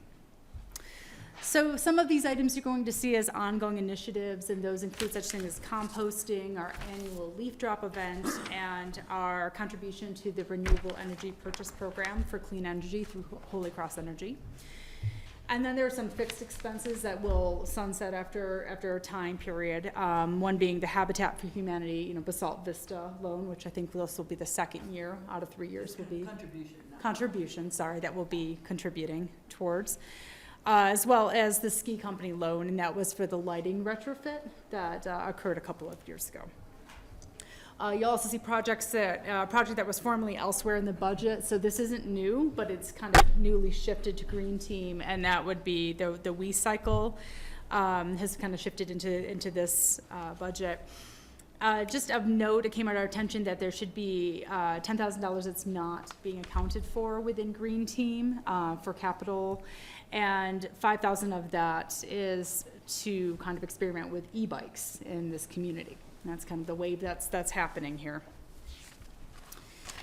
So I want to just kind of talk briefly on some new projects that the Green Team is proposing in the budget. The first one deals with waste management. So the town previously supported the recycling facility that was off of Willets Lane. And this was done with a match from Picken County. Picken County put the town on notice last year, I believe, that they would no longer be contributing to this effort. And so the team has, kind of looked at this and decided that maybe we don't have the $60,000 to put towards this one effort. But we do, of course, waste management is a very, important thing to the Green Team in the town. So the team is proposing a new waste management initiative, and this is dealing with yard waste and lawn waste. These organic compostables should be kept out of the landfill where they're, can actually do good work as compost. The core report indicates that there's an increase of 46% of these organics in the landfill since 2014, so that's pretty significant. So the team is proposing to host 2 yard waste events a month for a period of 5 months, from May through October, where Basalt residents can drop off their yard waste trimmings, lawn, what they would get from mowing the lawn, or tree branches and such. We'd like to limit this, of course, at this point to Basalt residents because we really don't know how big this could become. Could be very significant, but we think this would be a great way to keep those organics out of the landfill. Let's see, the next one would be an e-waste event. We've kicked this around before in the past, but we just never pulled the trigger on it. And so we think this would be a great way to continue to divert from the landfill something that could be recycled. There'd likely be a small fee to users. It's been known that there's a good buy-in when there's a fee associated with it, so that they understand that, a large television or something isn't just something you can get rid of. It's actually, worthwhile. So we're exploring what that would look like. And also we'd like to do more with filming and public outreach and education. And it sounds like, messaging is an important part of what we were just discussing with CORE in our last discussion, as well as what came out of the recently adopted resolution for a climate emergency. And the Green Team does find this is a good opportunity to provide some educational events and some maybe short recorded films or kind of PSAs or such on steps that individuals can take to reduce their carbon emissions, reduce waste and other items. We can talk about alternative transportation. We can talk about initiatives that are going on in the valley. But we think that this is a really good opportunity to start really educating the public and getting the word out. The Green Team's also contemplating amendments, as we just discussed as well, to the town code. And so there's a line item in the budget that does does allow us to continue working with consultants for the services and their expertise in these matters that, really do need somebody that's more an expert in this than me or planning staff here.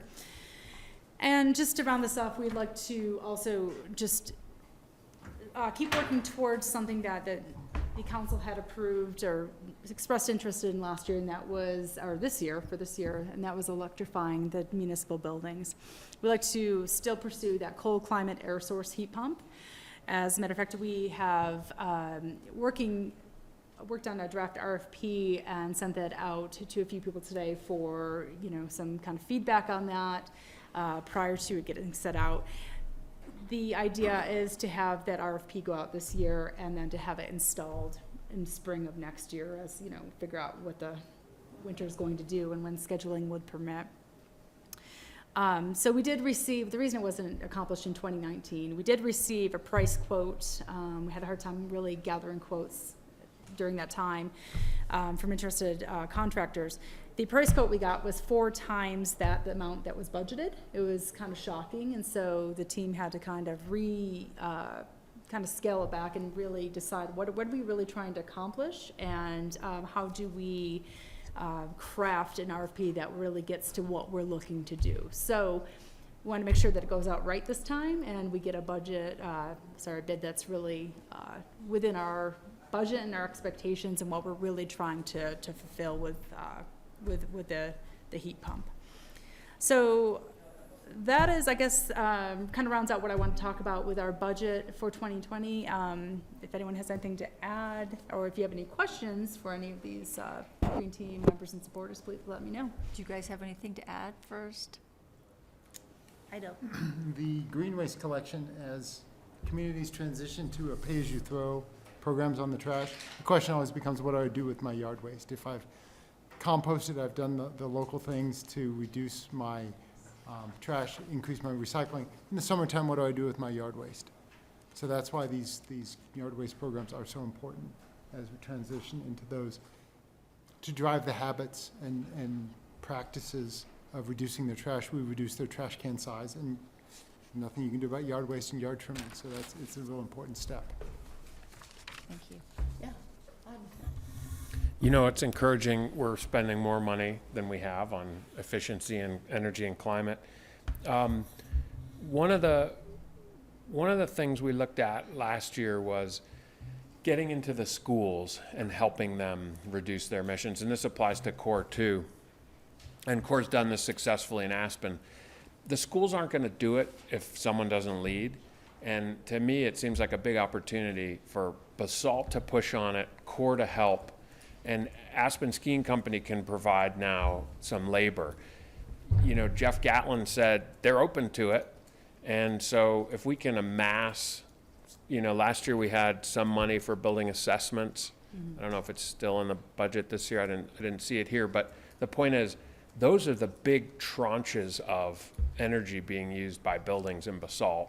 1, 2, it's educational. 3, the money goes back into the school system that desperately needs it. It's like great society programs. So I'd be interested in helping with that through SKICO and through the town. And I think we should just plug away on that and pick one of the schools and do it. And I bet there's big savings, and it's a great story. Others? I had a quickie. Do I understand that waste management's not going to, how is this going to impact waste management and the ability for locals to recycle if we're not funding them? My understanding, that center closes to the public at the end of the year. So then what will happen? You'll do it curbside. So it's It'll similar. all just be curbside. Right. So right now, the city of Picken County closed Redstone. Got it. Some months ago. They closed the facility in Aspen. Okay. The city of Aspen looked to fund that for an additional year. The cost was prohibitive, so they've gone to targeted, just certain business aspects, metal and paper. Everything else is now converted to curbside. And is that available to everybody in the communities? Yes. Okay, super. Okey-doke. But the cost is skyrocketing. Yes. The cost of recycling and trash is skyrocketing. So there's a play here on climate, which is downsize your trash can to save money. Go to, and you tell me where I'm wrong, go to compost some of that. Yes. and do something else, you know, figure out recycling, reduce your recycling. But it's going up like 88%, right? The true cost, it essentially costs 3 times as much to recycle something as buried in the landfill. Sure. That was not always the case. When we were all kids, it was reduce, reuse, recycle was the triangle. We did a really good job of recycling. We need to look at reducing and reusing as I would put compost in there as a local source. Right now, we deliver, as Mountain Waste, we are the largest hauler in the valley. We collect from Aspen to Parachute just under 17 tons a day, 6 days a week of recycling. We truck that all the way to Denver to be processed and then go from there. That's, no wonder it costs a lot. Yeah. Just as it's going to. So I guess what we are being asked for is some direction to the Green Team regarding their proposal for the 2020 budget. So is everybody okay with that? Does anybody have suggestions or questions on that part of this? I just want to point out the obvious elephant, is that this is very contingent upon setting mill levy, and having the continued financial capabilities, which is going to be on the ballot, and voted on by the populace in November. And just for everyone to keep that in mind, this is a prime example of one of the committees that is going to be impacted significantly, and that there is not necessarily a reserved revenue stream. And so this is a great example of why to Vote yes and tell all your friends. yes. Exactly. Gary? My only question is when I look at like something that's super expensive, like a cold climate electric heat pump for town hall, I just always look at, could we do more with that money? Does that really, with $100,000, could we do more? Could we do something different that would actually result in bigger climate problems? And I could be totally wrong. I don't know enough in this world, but I just look at it, and, I've been hearing Auden talk and Katie talk and the new energy, renewable energy person in the state of Colorado, and I'm just always looking at it like, for $100,000, could we do more throughout the whole community with that? And just so, you might not have to answer that right now for me. I just always want to look at, I'm totally supportive of spending the money if that's the most efficient and best thing we can do for the climate. But I always look at, could we do more? Because if with that $100,000, if we could find a way to get more composting and all this other stuff, would that result in a bigger overall savings of climate? So I just put it out there. Yeah, I mean, I think Gary's right there, and I think our direction to Green Team is do that due diligence to make sure that we're spending the money in the right way. The street light retrofits are better bang for the buck than the boiler. What we were trying to do here is electrify the building and be an example for the rest of society. But it shouldn't be $100,000, and maybe it's not a heat pump, maybe it's an electric boiler. So we just need to make sure, if it's a massive chunk of money and it's gonna cost the town more and doesn't really do that much, it's probably not worth the demo project, benefit. Just, we need to be reasonable on that. I mean, I 100% agree, Gary. I just look at it as replicable, because that's a lot of money. What other businesses are gonna put that type of expenditure into their building?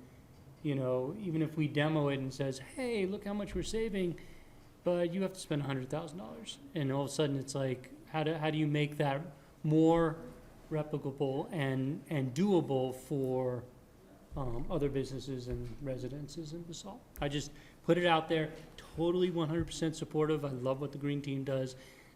If this Tabor things passes, I think we're gonna all take a big breath of fresh air, and we can actually potentially put more into sustainability things, and I'm totally in favor of it, but I just wanna make sure we can replicate it at a scale that could really make a difference.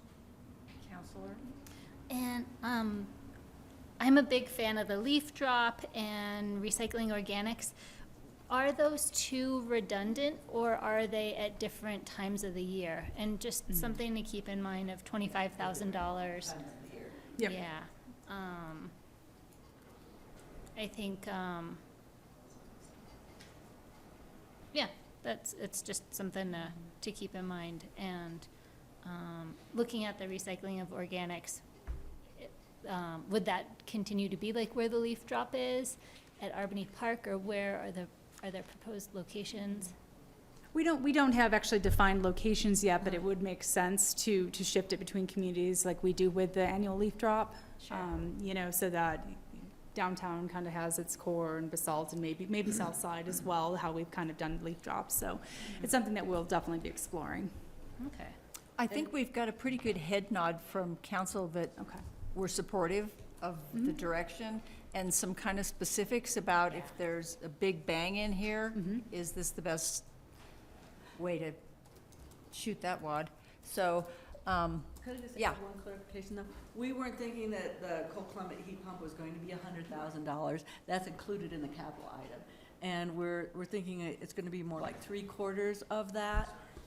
And so we were thinking that the leftover money would be used for energy assessments. We weren't sure what additional costs would be in terms of the capacity of the building, that there might be some other upgrades. So we wanted to have enough money that we could actually do the project, but I didn't want it to go out that we were spending $100,000 automatically. That was just a cushion, and we were gonna do the building assessments with the rest of it. Well, if you end up with refinements, maybe just shoot them back to us, not necessarily do we need to meet again, but I know there are some people here who would love to see if there are any refinements, like if this doesn't end up being a heat pump, but an electric boiler or something like that. That would be interesting to And we know. can provide some information. We did a comparison between those, but for sake of time, I Perfect. won't get into that. But I'll definitely put something together so we can share with council. And gratitude putting it all together on one list. That's something new this year and really appreciate it. Very helpful. Yes. Thanks, everybody. Thank you. Thank you. Thank you. Thank you, thank you. Good work. Okay. And maybe if, What do we have? well, so Amanda's going to be presenting. I'm just going to be introducing something, and Jeff, you guys want to come on up? So this is the last you're going to hear from me for the SBR until a little bit later this evening, or green initiatives rather.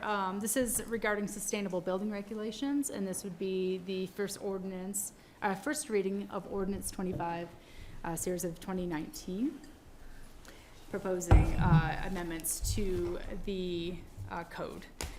Sarah, we are running about 20 minutes behind, so I'm not saying rush, but just Nope. stay with us. I'll just get to the point. We've got some cleanup amendments that the team, there's a subcommittee that has been working on some cleanup amendments to the sustainable building regulations.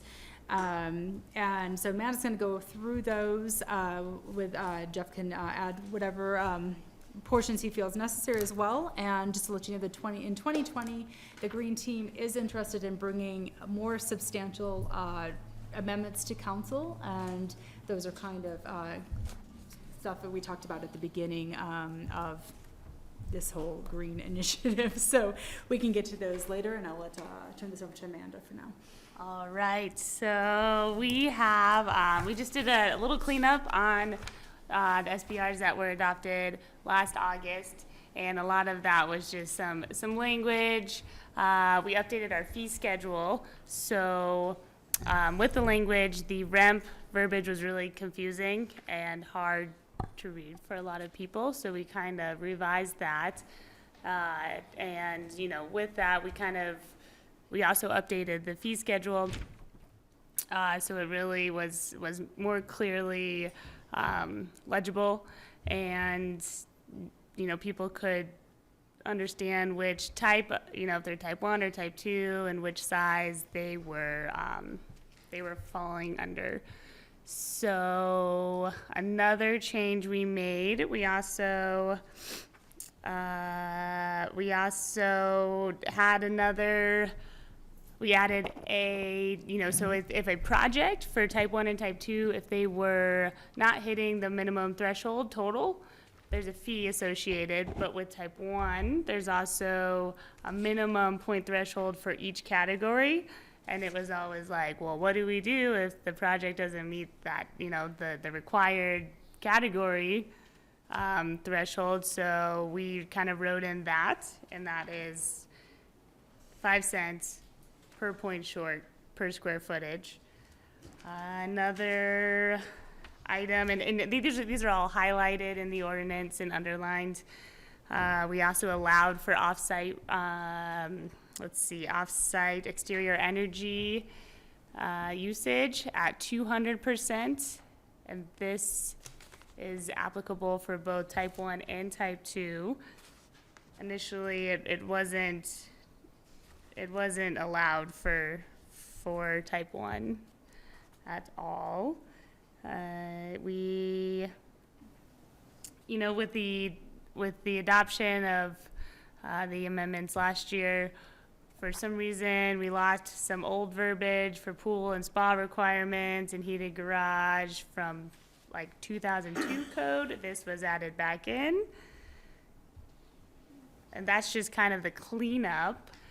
And cosmically, as Susan likes to say, we, you know, as we all got together, we have a lot of big ideas to really think regionally and statewide, and really keeping a pulse on what Aspen and Pickens County is doing. They're looking to benchmark a lot of the commercial buildings, so maybe start requiring that for the buildings here in Basalt, and even for residential, you know, maybe requiring a HERS rating, and you know, really getting a baseline for where that building should be operating, as well as, you know, the recommissioning aspect, and really focusing on requiring a handoff between the design team and the operations team to, again, get the building to operate where it was designed to operate. We also want to make restaurants really efficient, looking at ways we can do that. We also want to think about a neat, you know, green team app. Eagle County has a really neat Waste Wizard app, so anyone can just see, like, hey, I need to throw away this, what do I do? Where does it go? Maybe with that app we can add in, hey, I want to install this appliance, can I get rebates? You know, maybe having rebates really accessible for the community would be cool. So yeah, so that's kind of what we're looking at long term, you know, kind of 2020 and beyond. Another one is getting Basalt on the same code adoption cycle as everyone else. We're hoping we can get everyone to be adopting the same codes at the same time, preferably 2021 and so forth. So that's another thing we're keeping an eye on, and getting support from CORE and Jeff. So I think that's all I have.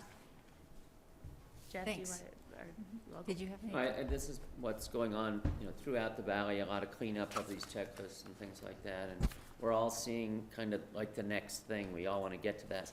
What are we going to do in 2021 for codes and some of the big items? So I think that Carbondale's kind of in the exact same place that Basalt is as far as cleanup, and we have a committee down there that we're looking at, again, that next big thing. So that's going to be, I think, a lot of the focus after we get through this. We just sort of rolled into this. I don't think I introduced this item, did I? Oh, we actually need to read the title. Okay, so- let me just do this. So this, what we were just talking about, is first reading of ordinance number 25, an ordinance of the town amending chapter 18, building regulations of the municipal code of the town of Basalt regarding the renewable energy mitigation program, sustainable building regulations, and miscellaneous cleanup items, and amending the town's fee schedule. I should have said that before, but it's still there. It got said. Okay. So nobody else has anything in the presentation? Council, questions? This is Motions? fantastic. Thank you so much for the hard work here, cleaning it up, and setting us on the trajectory. I'm always a fan, and we all are, of having consistency with our neighbors and all the municipalities. So thank you so much for bringing us into today and thinking about tomorrow. Gary? So that, my question on consistency is to just ensure that we're working with Carbondale, Eagle County, Pickens County, see if we can all move forward together, because it makes it really clear, but also potentially does a bigger deal in the overall climate piece. Because if we're all updating and more efficiently and consistently, it makes the builders all understand where to go, but it also, you know, potentially pushes other communities to go together at the same time, so no one's lagging in different building codes at different times. And I don't know if you're doing it or not, and if you are, great. If not, I just want to make sure that we are. And let's be aggressive as well with all of the buildings. Yes, sir. I would say that, you know, we've set these climate goals, and a lot of the communities have them of, you know, 2030 and 2050. Well, those all seemed pretty far out there. Well, you know, 2030 is in 10 years, and 2050 is not far along that. So we're seeing that we really need to be more aggressive. And really, I think there's a lot of regional discussion. CORE is a big part of that, talking, I mean, I'm working in Summit County, we're working in Eagle County, Pitkin, Garfield, not as much, but we're trying to get everybody to realize it's gonna take some drastic measures to get to those goals, so I think everybody's getting on board with that. Okay. So Great. Anybody else? Okay. All right, I think we need, Mayor, I move that the town council adopt ordinance number 25, series of 2019 on first reading and set the public hearing and second reading for October 8th, 2019. Second. okay, further discussion? All in favor? Aye. Opposed? Great, and I forgot to also say that there will be opportunity for public input at second reading. Thanks again. Thank you. Thank you. Thank you. That was the feel-good part of the. Yes, that was the feel-good part. That was the feel-good. Feel good. For the year. Yes, exactly. Okay, There we go, you're right. public hearing and second reading of ordinance 19, an ordinance of the town approving a license and indemnity agreement for the installation and maintenance of electric vehicle charging stations in the Gisela Way right-of-way adjacent to the Basalt Regional Library, 14 Midland Avenue. James. Thanks. As the mayor indicated, this is second reading of the ordinance for the license and indemnity agreement for the car chargers that the library would like to put in the Gasella Way right-of-way. As was indicated at the last meeting, it would be car chargers for up to 6 vehicles. The license agreement includes indemnity for the town against liability from claims that could arise out of installation and use of the car chargers. It also requires the library to maintain the charging stations, as well as requires signage associated with the charging stations to be reviewed by the town. The town attorney has reviewed the indemnity and license agreement and was okay with it. Staff believes that this is a good measure from the library for installing it and consistent with our strategic framework. So staff would suggest taking any comments the applicants have, taking public comments as it is a public hearing, and providing council discussion. Kathy? James, just real quick. Sure. Did anything change? Nothing changed in the Okay, agreement. just double checking. Kathy? Nothing changed. We have discussed installing a fast charger in addition to the other, so we would have 2 EV2s and 1 fast charger. And so we're looking into that and trying to make that part of our application, as Auden suggested last. Great. And that was the only other change. Okay, this is public hearing, open at 7:25.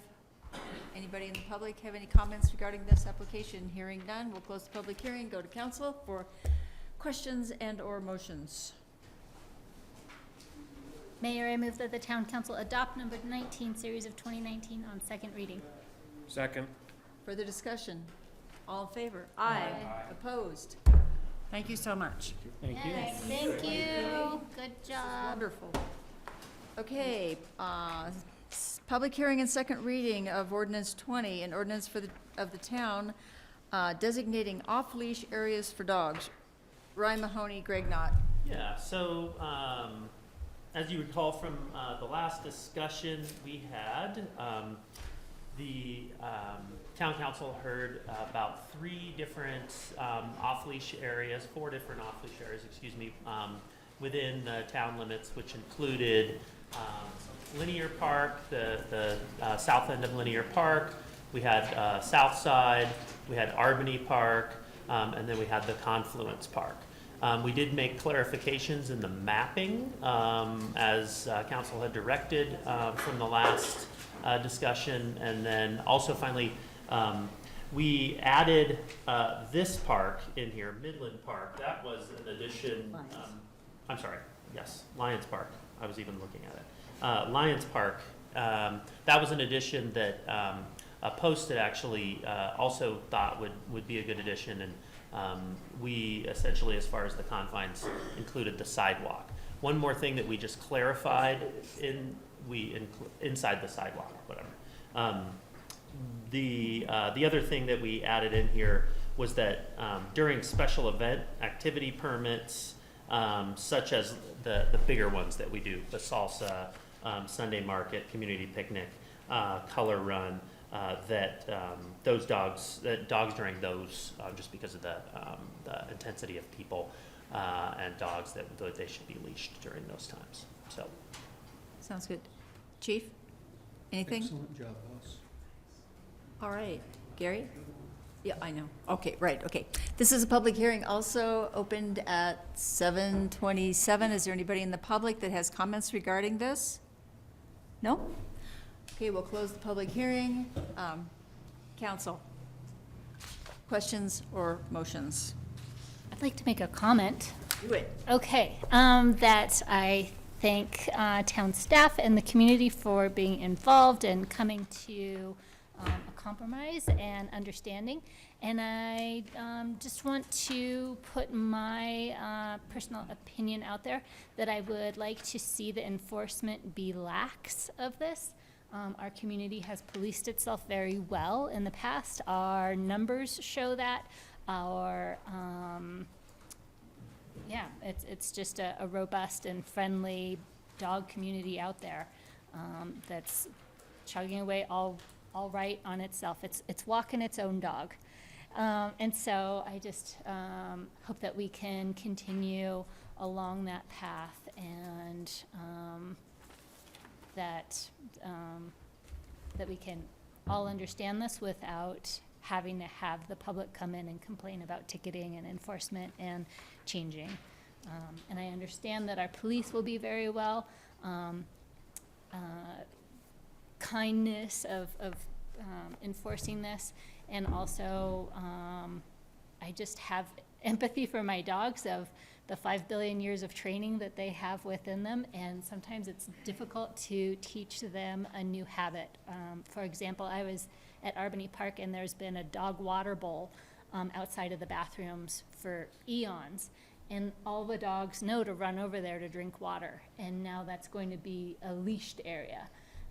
And so just having that understanding and that compassion and empathy of it doesn't need to be like other municipalities where your dog steps on the line and we're all barking at each other. So Well, I think from what I've heard from the chief and just our general intention here is that there's going to be a pretty gradual education, but I think we wouldn't have done this had there not been some need expressed in the community for different reasons, but I totally get it. I go to the other park because it's all off leash. yeah. So anyway, Well, so that's the point that I'm getting at long-windedly is that our community and our fellow dog owners are the ones that are going to be policing each other. And so just moving forward really smoothly and kindly. any other discussion? All in favor? Aye. Aye. Opposed? We did have a motion in a second. I'm sorry. All motion that the town council adopt ordinance number 20 series of 2019 on second reading. It went so long in between, I thought it was, okay. Was there a second? Second. Okay, all in favor? Aye. Opposed? Thank you. Okay, public hearing and second reading of ordinance 21, an ordinance of the town granting final site plan approval for the construction and operation of the Arts Campus at Willits on the Town Park Arts Center tract parcel located in Willits Town Center. Sarah. Hi, me again. I have Ryan Honey here at the table, who is representing TACA as well as the whole TACA team. Hello, full-on TACA team. Yes, excellent. So this is the final site plan review, and so this would be the second reading of that. Council previously reviewed the final site plan application at your September 10th meeting. At the time, you saw some changes that had been made since the sketch plan review. And just briefly, this includes the reduction in the building size from 19,000 square feet down to 10,000 square feet. It showed a shift of the building that used to be kind of previously encompassed most of the site to the northern portion of the site, leaving a large open space of lawn area towards the southern half. And the building was pushed to the north in part to create a greater civic presence with their entryway, which was a response to P&Z's request. The open space is intended down here, which is outlined kind of better on this color diagram, intended for phase 2 for the future development of Takah. So the applicant has proposed to fence off the southern open space with the application that you saw at the last reading. And they stated that this was an opportunity to decide the best use for that area, as well as the potential for some programming there. And council, you were overall supportive of the review on September 10th, but you did instruct the applicant to return with a plan for the treatment of that area, noting that the fence as it was proposed was not really a desirable solution for you. So in response to council's request, the applicant has proposed to screen the open space area with landscaping. They have provided some images I've included in the packet, and I'll let them speak to. It's going to be proposed to be screened by a hedgerow of approximately 4 feet in height, with the breaks at the entry of the building and near the corner of Lewis Lane and Pioneer Street, so a couple of areas to pop in. Staff is supportive of the proposed hedgerow because it's a more natural screening element than was previously proposed. And just of note, staff has incorporated the edits to the ordinance and associated exhibits that were introduced at first reading, so you'll see that in the ordinance today. And we've also revised conditions 13 and 14 in order to address the change from a fence to this hedge or landscape condition, as well as stating approval of the ADA accessible pathway to the lower lawn to be reviewed and ultimately approved by the Technical Review Committee.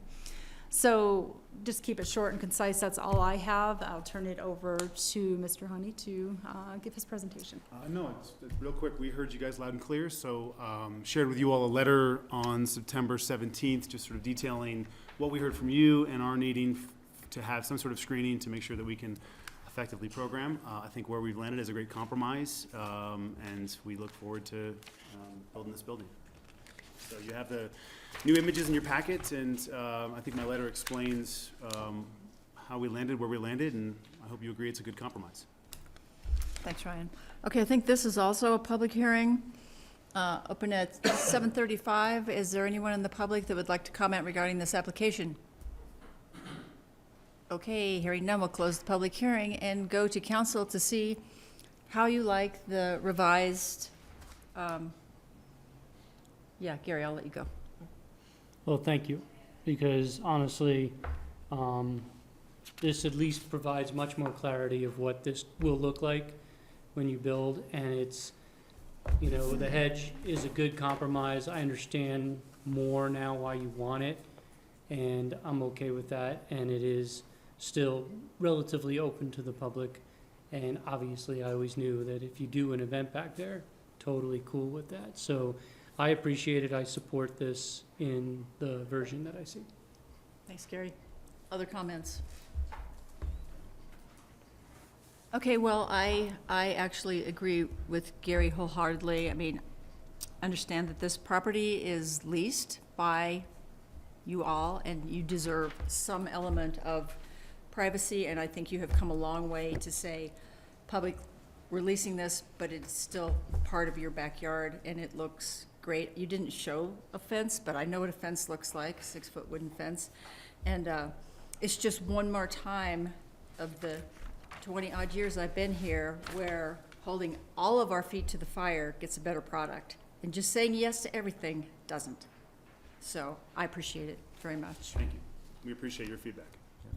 Well, Mayor, I move that the town council adopt ordinance number 21, series of 2019 on second reading. Second. Further discussion? All in favor? Aye. Opposed? Thank you. Thank you. You brought all these people here for that. Yes. I know that. Even though you are the one. Did they sign that agreement when they were here?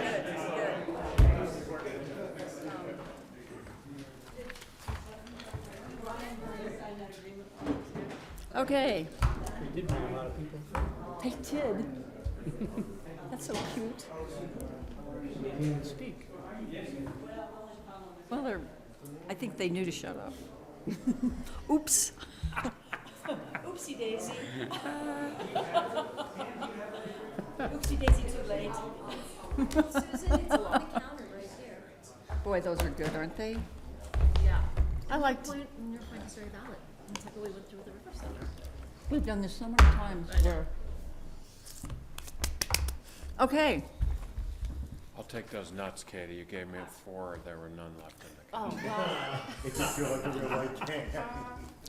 You in there now. there was one empty can. Okay. I want to use that one up before. Public hearing for approval of retail recreational marijuana license for Down Valley HYH LLC, doing business as Good People, to be located at Unit 210, 175 Midland.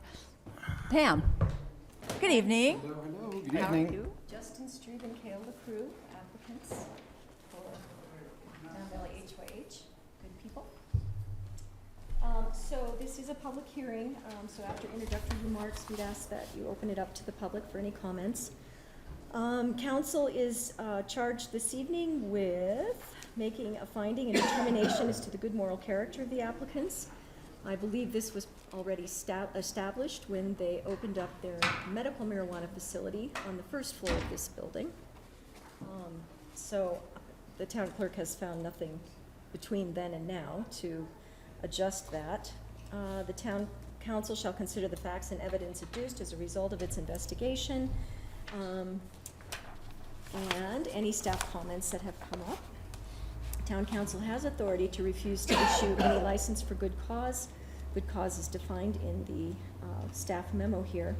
We have a fairly lengthy list from the police department on what needs to be addressed prior to getting this license issued, as well as the building department. We won't be issuing anything until we have a CO from them. The fire department needs to finish some of their issues, but we needed to move forward as a town to complete our investigation and review of this license.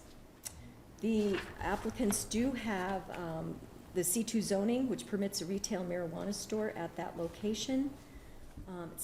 The address satisfies the buffer requirements. The planning department also recommends that the applicant comply with all representations set forth in the application, and that they comply with Town Code Section 16190, which provides marijuana and accessories will not be visible from adjacent public sidewalks and pedestrian alley. No temporary signage is permitted, and they comply with the requirements of Section 16190, medical marijuana facilities and retail marijuana establishments. They have paid their business license fees and application fees. We haven't found any difference in their CBI background checks from their original reviews. I have Chief of Police here if he has any comments, and also the town attorney if he has any comments. But as I said, council needs to find there a good moral character. That was already established, I believe, in their original application for the medical facility at the same location. You guys have anything you'd like to? No, I think the only thing, just to let you guys know sort of where we stand, we submitted the application with the Colorado Marijuana Enforcement Division on October 7th. So their turnaround process is typically about 60 days. Or, I'm sorry, August 7th. I was gonna say. So October 7th is when we expect that we should have that back from them. So that's already been done, and obviously been working with Rick Fouts for building permit, and so we've done the work that we can do. He actually left me a message today that the building permit is issued and ready so that we can proceed with the compliance issues that Greg has outlined, as well as Sarah from the fire department. So we're addressing the different address numbers for the upstairs and the downstairs, all the security measures, so essentially mimicking what we did downstairs with the safe room, wire mesh enclosed. So very much a similar setup as we have upstairs is downstairs, just difference between medical and recreational. Similar products from the same places, so we've kind of got all the parts and pieces in place and trying to move as quickly as possible to try to generate some tax revenue. Well, we love that. Yeah, exactly. Anything else from you guys? No. I don't think so. Okay. Before I open the public hearing, I just want to thank staff for the deep and thorough look that they did for this application, as well as liquor licenses and everything else that comes along. But this looks like it was a lot of work, especially for our police department. Thank you, Chief, and your crew. So this is a public hearing, which will open at 7:41. Is there anybody in the public that has any comments regarding this application? Hearing none, we'll close the public hearing. Council, comments, questions, motions, and Auden. Mayor, I move town council approve a new retail recreational marijuana license for Down Valley HYH LLC DBA Good People to be located at Unit 210, 175 Midland Avenue, Basalt. Is there a second? Second. Further discussion? All in favor? I'm going to abstain as I do with What's your? I'll abstain. Okay, all right, so, congratulations. Thank you. Thank you very much. Thank you for coming in. Appreciate it. No problem. Appreciate it. Appreciate it. Have a good night. You too. Thanks, Dan. Okay, public hearing and second reading of ordinance number 22 of 2019, an ordinance of the town creating a special fund account for restricted revenue funds. Christy Hamrick. Hello. Hello. Again. Yes. Like she just got here, it sounds like. Well, yeah. She just woke up. It's just kind of like, this is the exciting part of the conversation, right?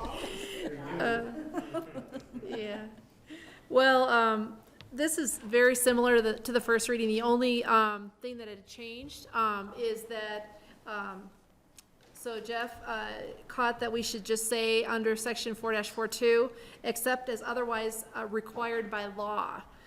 Interest and income from the assets may be transferred to the general fund. So just to make that caveat, to make sure that anything that's supposed to be restricted will be restricted, and anything that is not required to be restricted does not need to be restricted. So it was just a further clarification for transparency.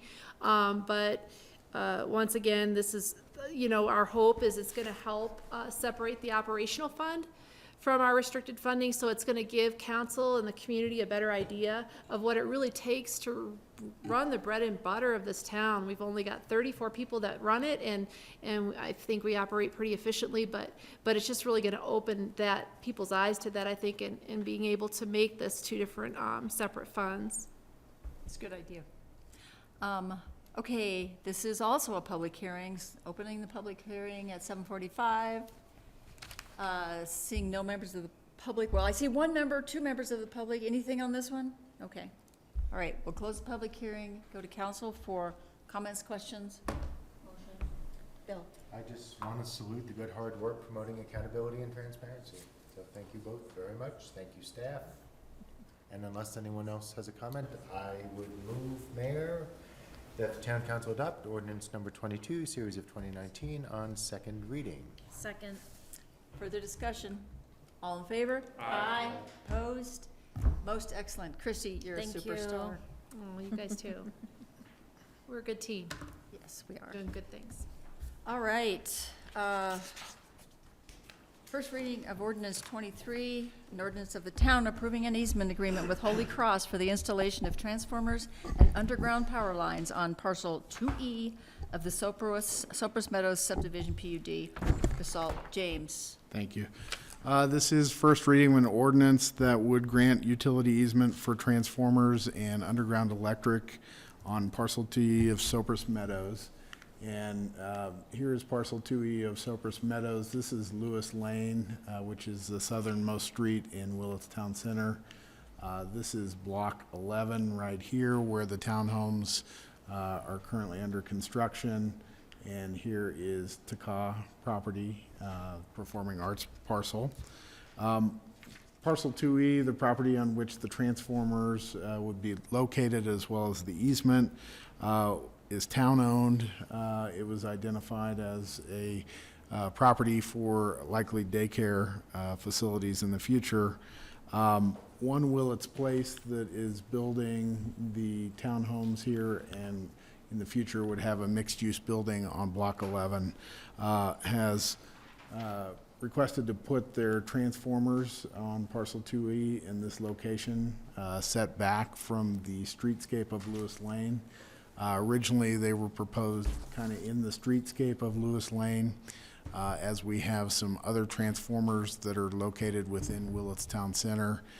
Staff and the applicant's engineer felt that pushing them kind of back into parcel 2E would be better from an aesthetic standpoint, as they would be kind of sunken away from the street grade, as well as not as visible. They would also be outside of any wetlands.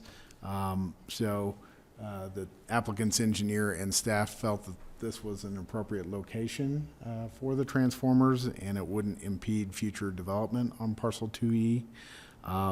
So Holy Cross needed an easement to go along with those transformers, and so that's what this ordinance would grant, would be an easement to Holy Cross to maintain those transformers as well as underground power lines. So staff would suggest taking any public comment that we may have, even though this is first reading, and then providing council discussion. The town attorney has reviewed the ordinance as well as the easement agreement and felt it to be acceptable, so staff would recommend approval of the ordinance on first reading. Will there be a public hearing at second reading? There will be a public think we're hearing at gonna second reading. Not Fair enough. that.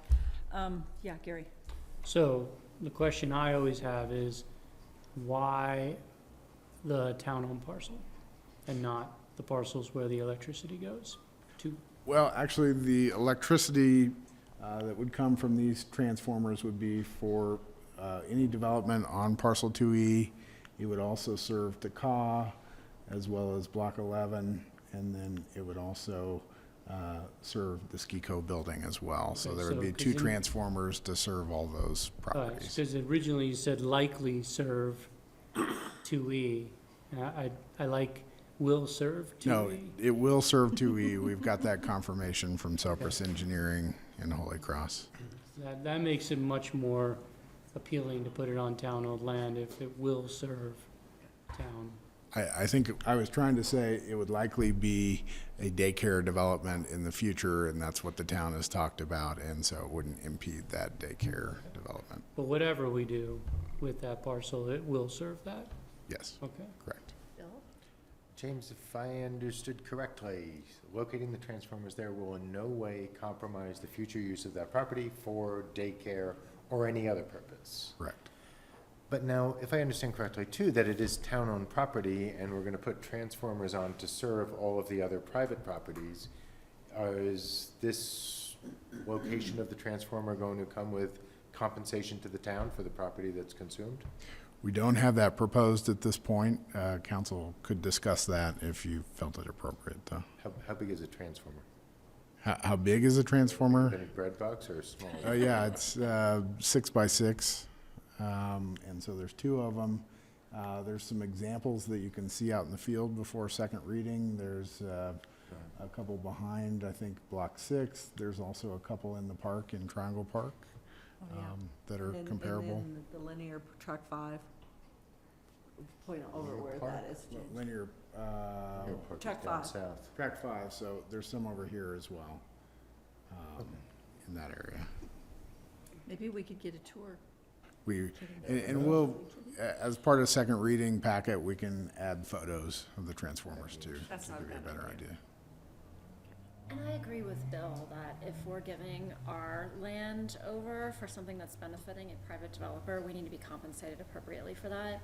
So I would Well, support that. I guess when we come to second reading and you talk about maybe doing photos, we also need to go back and reference other ones that are on public property that are serving private development, just to see what we're doing consistently or not consistently. Yeah, can I add But to we that? can The also- Willis Town Center, most of the transformers are actually in public right of way.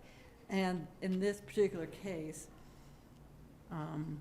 we could have, the reason we can't do it administratively and it requires an ordinance is because it's in a different PUD. So Right. it is a little awkward in that this would serve 2E Takaw, the Aspen Skiing Company. So it would be kind of interesting how we allocate the costs. Anyway, so, and Yeah. if we haven't done it, anyway, when you bring this back, maybe a little bit more explanation on why it's on public land, is it always on public land, et cetera, just so we can be fair. I guess, what's the alternative too? If you don't put it on 2E, where do they put it? Well, we've explored that one. The other alternatives are actually on the corner of Lewis Lane here and Robinson, or right up on the streetscape on Lewis Lane. And so staff felt those were not real desirable locations. Yeah, so just maybe a little bit more visually and explanation-wise on round 2. Okay. Would be great. Can do Other that. questions or motion? Mayor, I move town council adopt ordinance number 23, series of 2019 on second reading. No. First reading. And set the second It reading does. public. All right. Is it wrong? It is Oh, wrong, it is wrong. Okay, And set the second reading for, for October 8th. As stated. Is there a second? With analysis as requested. Is there a second? Yeah, I will second or Bill, just getting Bill's amendment and that we'd like that additional Was information. there a formal amendment? Well, it's just with the analysis of cost, compensation, Okay. other History. alternatives. direction was provided to Yes, it was not necessarily provided need to be in the clearly, motion. so otherwise we need to go back and amend. Okay, so we have a first and a second. Further discussion? All in favor? Aye. Opposed? So it's really October 8th? Great. Okay, could I ask if someone would please make a motion in total, all the words regarding the executive session? Mayor, I move the town council enter executive session for a conference with the town's attorney for the purpose of receiving legal advice on specific legal questions in accordance with CRS 24-6-024B, more specifically correspondence from Benezra and Culver PC, and tort notice related to Michael Scanlon. Second? Second. All in favor? Aye. Opposed? Okay, we are in executive session. I'm gonna take a quick break if